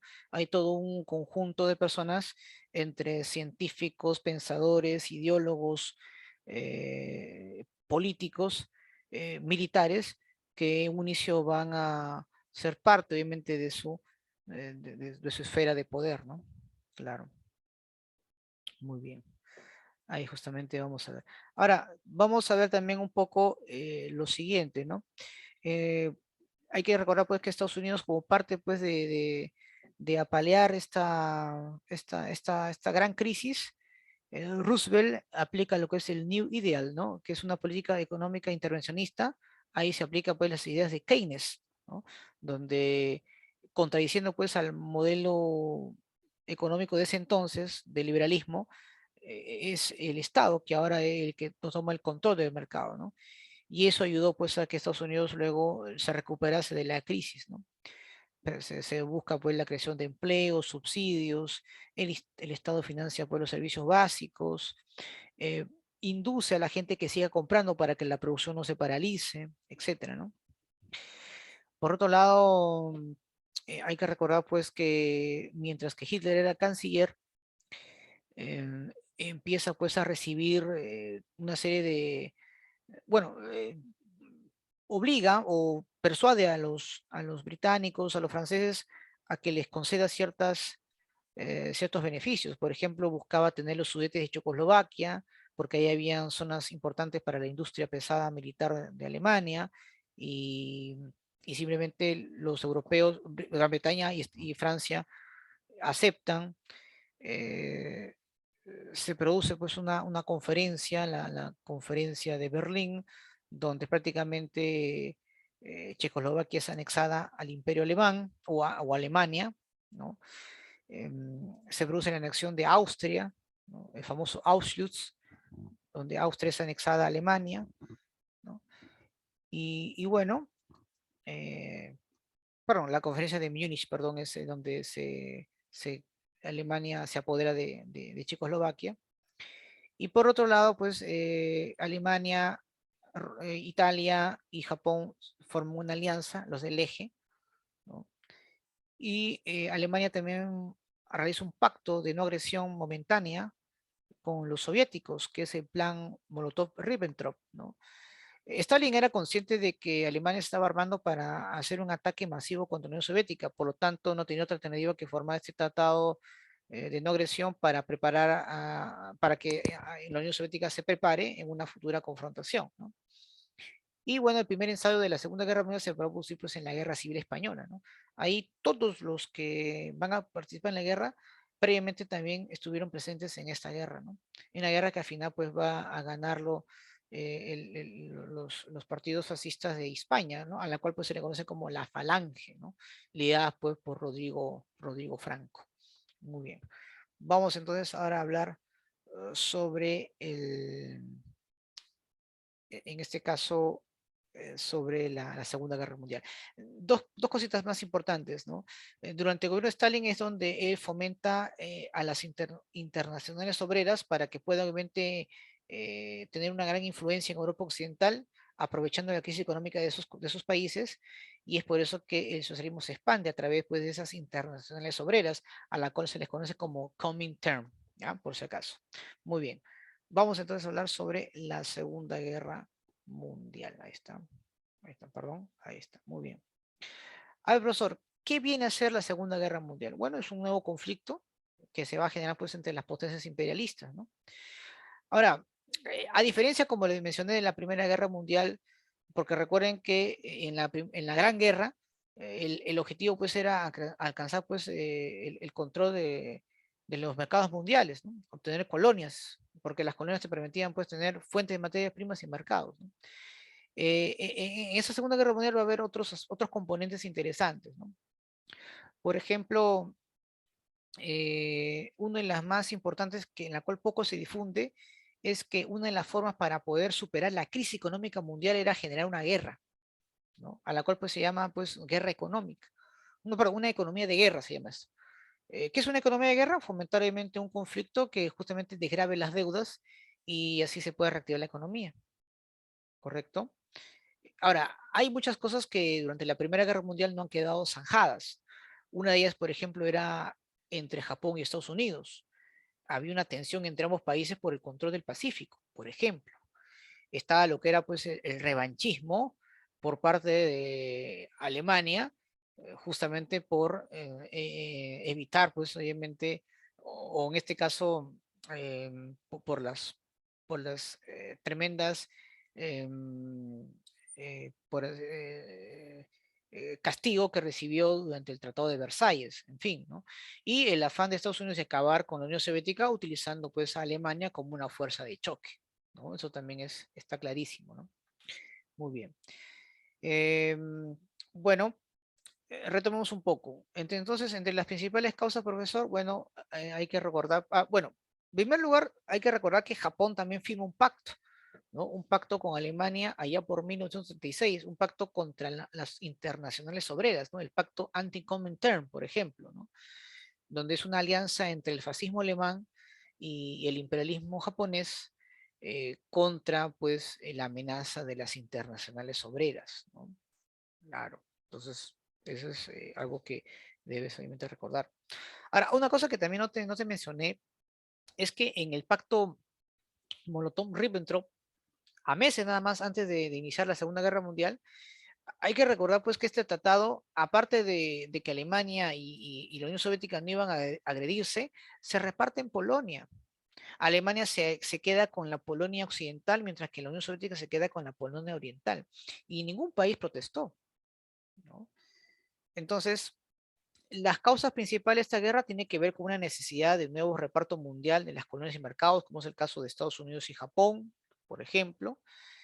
Se buscó a toda costa detener el avance de las internacionales obreras, por eso era fundamental tener gobiernos fascistas que contuvieran a este movimiento, y por otro lado Estados Unidos tenía la intención pues de acabar con la Unión Soviética, ¿no? Y la única forma que vieron conveniente era pues mmm, preparar, armar a Alemania contra la Unión Soviética. En el aspecto político diríamos pues que también el Tratado de Versalles provocó pues una especie de revanchismo, ¿no? En Alemania, o que le permitió pues justificar un levantamiento contra aquellos países pues que lo castigaron, en especial Francia, ¿no? Es importante recordar pues que eh, el- la Sociedad de Naciones, que había sido creada durante la Primera Guerra Mundial, fue también una institución inservible porque al final no evitó pues que se diera un nuevo conflicto, ¿no? Claro. Entonces, la crisis económica, repito, también ayudó pues a que estallara la guerra porque, repito, bajo un enfoque de una economía de guerra, una de las mejores maneras pues de acabar una crisis económica es fomentar una guerra, ¿no? Y eso también es algo que las grandes burguesías estaban de acuerdo en hacer. Muy bien, vamos a ver acá. Aquí se van a formar dos bloques, ¿no? Dos bloques importantes de conflicto. Tenemos el eje, conformada pues por Alemania, dirigida por Adolfo Hitler, Japón por el emperador Hirohito, está Italia, Benito Mussolini, y por otro lado tenemos a los aliados, que era Francia con Charles de Gaulle, Inglaterra, Winston Churchill, y Estados Unidos por Joseph, Estados Unidos primero por Roosevelt, y luego de la muerte de Roosevelt, Harry Truman, ¿ya? La Unión Soviética, como tú te puedes dar cuenta, también forma obviamente parte de los aliados, pero no son muy participativos. Es más, en plena guerra van a haber desavenencias entre Estados Unidos y la Unión Soviética, por ese caso. ¿Ya? Muy bien. ¿Quién empieza a golpear primero, profesor? Los del eje, ¿no? En 1939, Alemania invade Polonia, la Polonia que había logrado tomar, la Polonia occidental, y aplica pues su guerra relámpago, ¿no? O también llamado Blitzkrieg, ¿no? ¿Qué es el Blitzkrieg? Bueno, es una guerra total, una guerra a gran escala para poder obviamente acabar con el enemigo en poco tiempo. Inglaterra y Francia ante esa situación le declaran la guerra a Alemania. ¿Qué hace la Unión Soviética por su lado? Intenta invadir Finlandia, ¿no? Luego también de ocupar la Polonia Oriental. En 1940, es decir, al año siguiente, Alemania invade Dinamarca para poder facilitar la invasión a Inglaterra. Y también ocupa Noruega porque quería controlar pues las reservas de acero que habían ahí, ¿no? Y bueno, ahí es donde se produce pues el famoso plan RAT. Profesor, ¿y qué es el plan RAT? Es la invasión de Alemania a Francia. Ahora, para evitar justamente lo que le había pasado en la Primera Guerra Mundial, donde habían sido detenidos pues en la batalla de Marne, lo que hace también los alemanes es aplicar también su operación relámpago, ¿no? Justamente para evitar pues que los franceses puedan realizar una buena resistencia, ¿no? Y bueno, se produce pues luego la invasión Alemania a Francia, ¿no? Toman la capital en cuestión de días. Es ahí donde justamente los alemanes obligan a los franceses a firmar un tratado de rendición en el mismo vagón de tren donde los alemanes firmaron su rendición, ¿no? En la Primera Guerra Mundial, ¿no? Y bueno, Francia es dividida en dos países, una al norte bajo el control de los nazis y en el sur una Francia aparentemente libre, pero que de hecho estaba coludido con el gobierno nazi, ¿no? Un gobierno llamado el gobierno de Vichy, ¿no? Que va a estar en este caso liderado eh, o dirigida por Henri Petit, ¿no? Un ex importante héroe de la Primera Guerra Mundial, que ahora pues al apoyar a los nazis se convirtió pues en un villano. Luego de tomar Francia, se produce el Plan León Marino, que consiste en bombardear Inglaterra, los ingleses logran resistir, ¿no?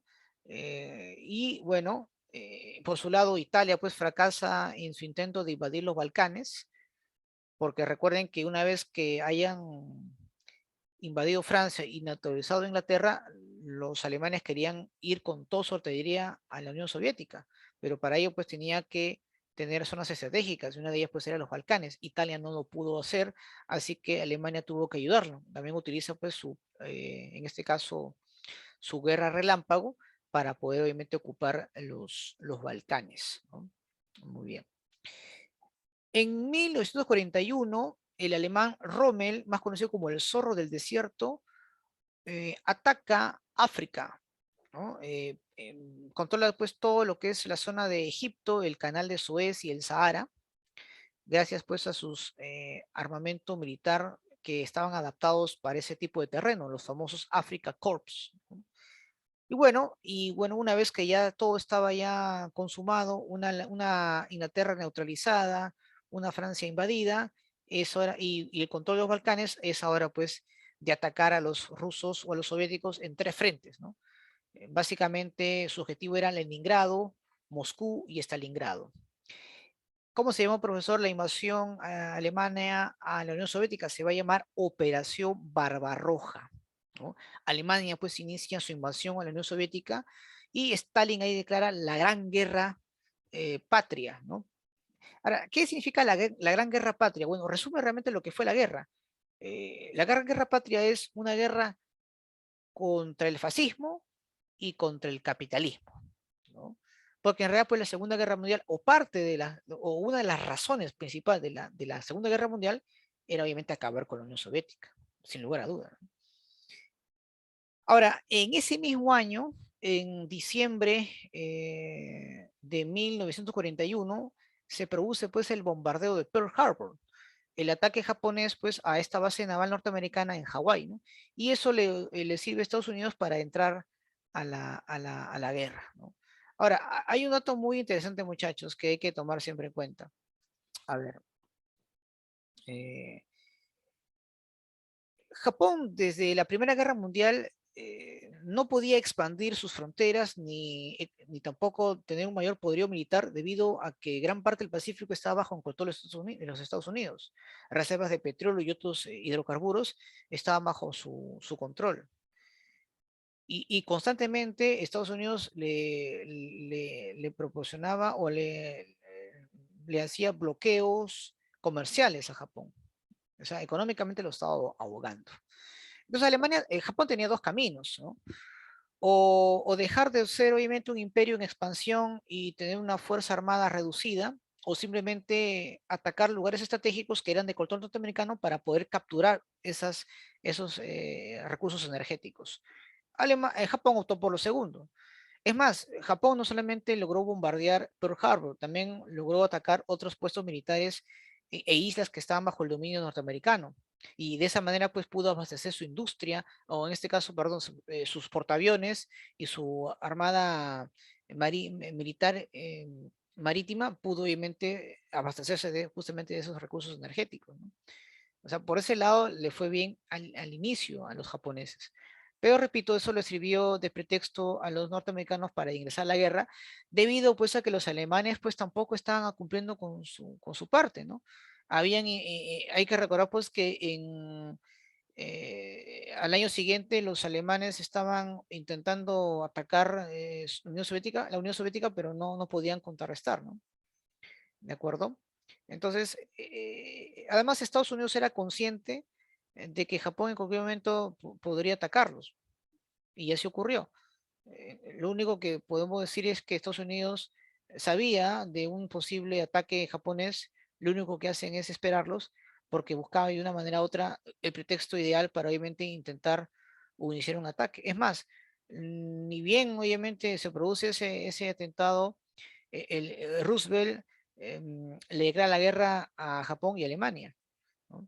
En el año 42, por ejemplo, los ingleses reaccionan y derrotan a Rommel en África, ¿no? En la batalla de Alamein, en Egipto.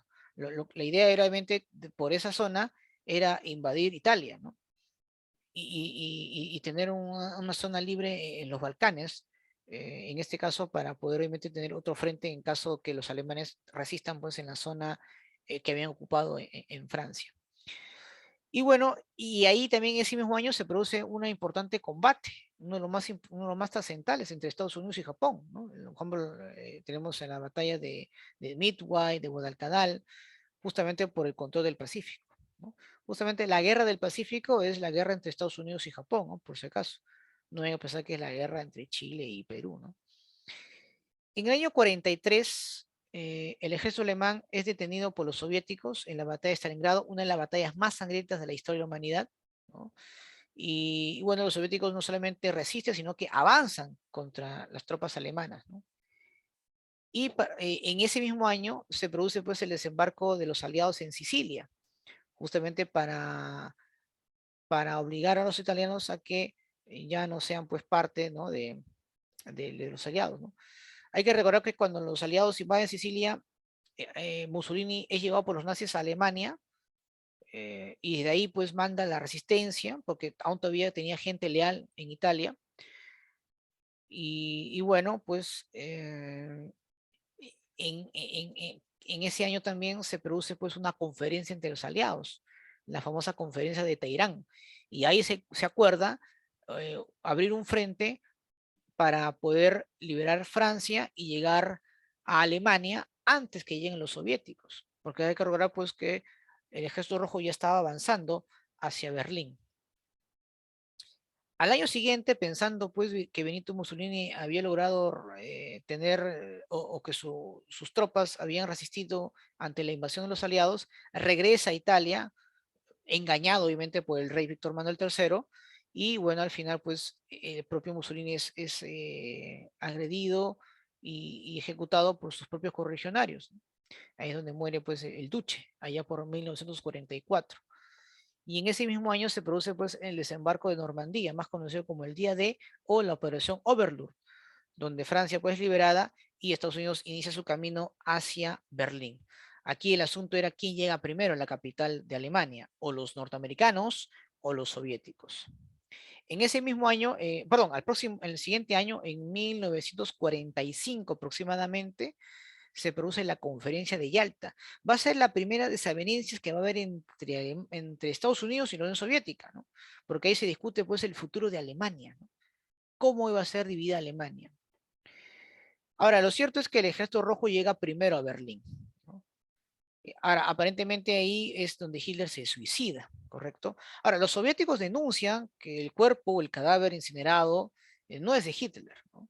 Estoy completamente seguro que si Estados Unidos hubiera llegado primero, hubiera dicho pues que ese cuerpo sí era de Hitler, ¿no? Pero como llegaron los soviéticos, pues empiezan pues un poco las dudas, ¿no? Lo cierto es que no se ha comprobado realmente si ese cuerpo incinerado es de Adolfo Hitler, ¿no? Es muy posible que él, como muchos nazis comprobados, se hayan refugiado a otros países, como por ejemplo Sudamérica, ¿no? Principalmente a ese lugar, y también en Estados Unidos, ¿ah? Ahí recuerden que muchos alemanes también viajaron a Estados Unidos, sobre todo científicos, ¿no? Muchos de ellos incluso apoyados por la Iglesia Católica, donde se sabe pues que se había fragado algunos pasaportes, haciendo pasar pues a estos alemanes nazis eh, por otro tipo de ciudadanos, ¿no? En fin. Eh, Ahí también, en ese mismo año, se produce la conferencia de Potsdam, ¿no? Donde se discuten pues los términos de la rendición de Japón, ¿no? Ahora, este también otro, algo que hay que tomar en cuenta. Ya en ese momento, Harry Truman era el nuevo presidente de Estados Unidos, ya que Roosevelt había muerto. Ahora, es Harry Truman que ordena el lanzamiento de las dos bombas atómicas en las ciudades de Hiroshima y Nagasaki, por el cual pues luego provocó la rendición de Japón de manera incondicional.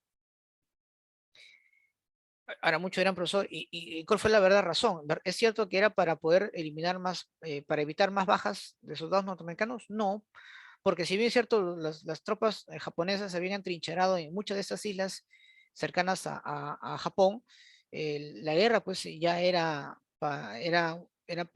sin duda, eh, el triunfo era norteamericano.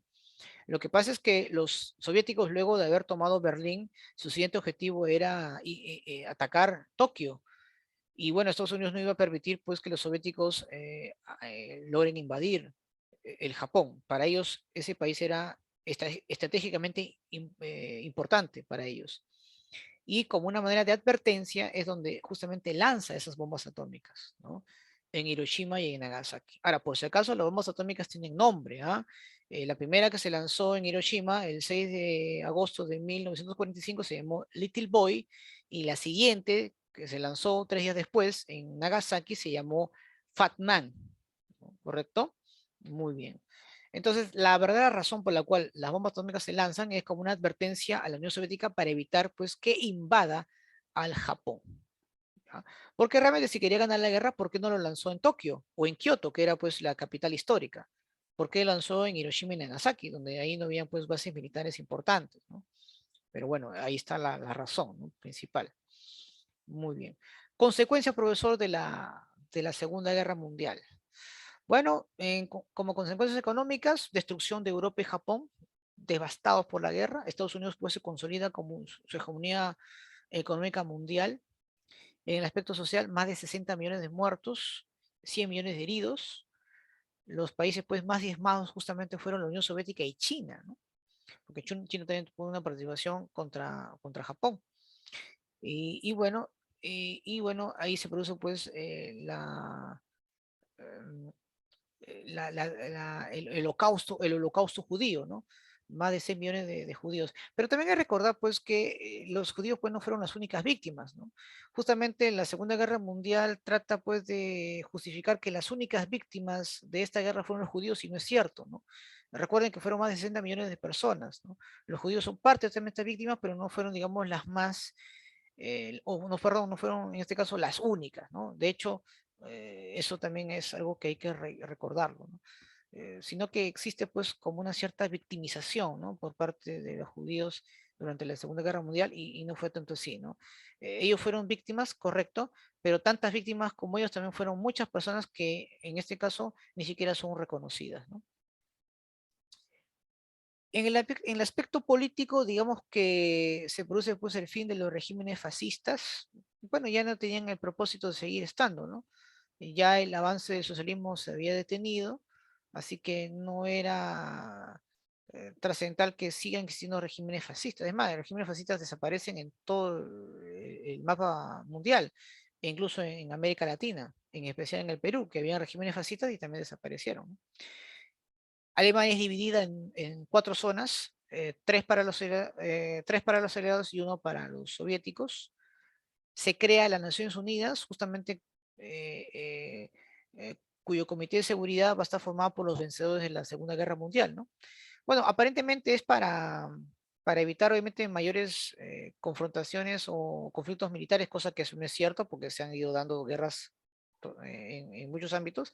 Realmente la creación de la ONU tiene otra connotación más geopolítico, ¿no? Un mayor control geopolítico de los vencedores de la Segunda Guerra Mundial. Se inicia pues la Guerra Fría, ¿no? Que se va a extender hasta 1991, cuando la Unión Soviética oficialmente es extinguida. Y también pues se producen los juicios de Nuremberg, ¿no? Contra los crímenes del nazismo. Esto va a ser alentado obviamente por la Mossad, que era un servicio de inteligencia judío, que se va a encargar pues de mm, eh, perseguir a los líderes nazis para poder enjuiciarlos. Ahora, lo curioso es que esto no se hace lo mismo con los japoneses, o no tienen la misma eh, inflexibilidad con los japoneses, que también cometieron actos tremendos durante la Segunda Guerra Mundial, en especial con los chinos, ¿no? En la cual también se dieron ahí campos de concentración e incluso se hicieron experimentos humanos con ellos, ¿no? Entonces, digamos que eh, todos aquellos que también han sido involucrados en crímenes de guerra, muchos de ellos no fueron sancionados como corresponde, ¿no? Hubo enseñamiento solamente de ciertos grupos o de sectores, como los nazis, pero otros que también hicieron o cometieron actos repudiables no fueron, digamos, castigados de la misma manera, ¿no? Por ahí me preguntan, dice, a ver, si la ONU de verdad deseara acabar con las guerras, ¿qué pasó con las guerras de Vietnam, Irak y Estados Unidos. Claro, en verdad, pues como te voy a repetir, la ONU, su objetivo principal no creo que haya sido evitar futuros conflictos, porque después de eso se dieron muchos más. Aquí en realidad, pues, lo que hace la ONU es tener una institución legal que favorezca de manera sistemática y geopolítica a los vencedores de la Segunda Guerra Mundial. No por algo, pues, que el Consejo de Seguridad está compuesta por esos países vencedores de la de la Segunda Guerra Mundial, ¿no? Estados Unidos, Francia, Inglaterra y la Unión Soviética, ahora Rusia, y luego se incorpora China allá por los años 60, ¿no?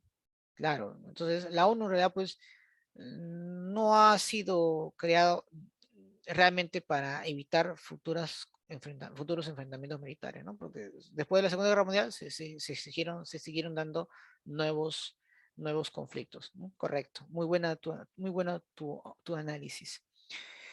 En el ámbito tecnológico, pues se inicia lo que era la era atómica, el desarrollo pues de la tecnología militar, ahí se, se fabrican portaaviones, radares, lanzacohetes. Estamos entrando pues a la era de la informática o también llamada la tercera revolución industrial, ¿correcto? Que justamente tiene que ver con todo ese desarrollo tecnológico post Segunda Guerra Mundial. Muy bien, chicos. Preguntas, dudas, inquietudes hasta aquí. Disculpen que me haya explayado unos 15 minutos más, pero era importante pues dar a conocer todos esos aspectos fundamentales, ¿no? De lo que fue la Segunda Guerra Mundial. Bien, no les quito más su tiempo, que tengan pues un lindo inicio de semana. Nos estamos viendo el próximo lunes. Cuídense, chicos. Gracias por su atención y su tiempo y paciencia. Gracias.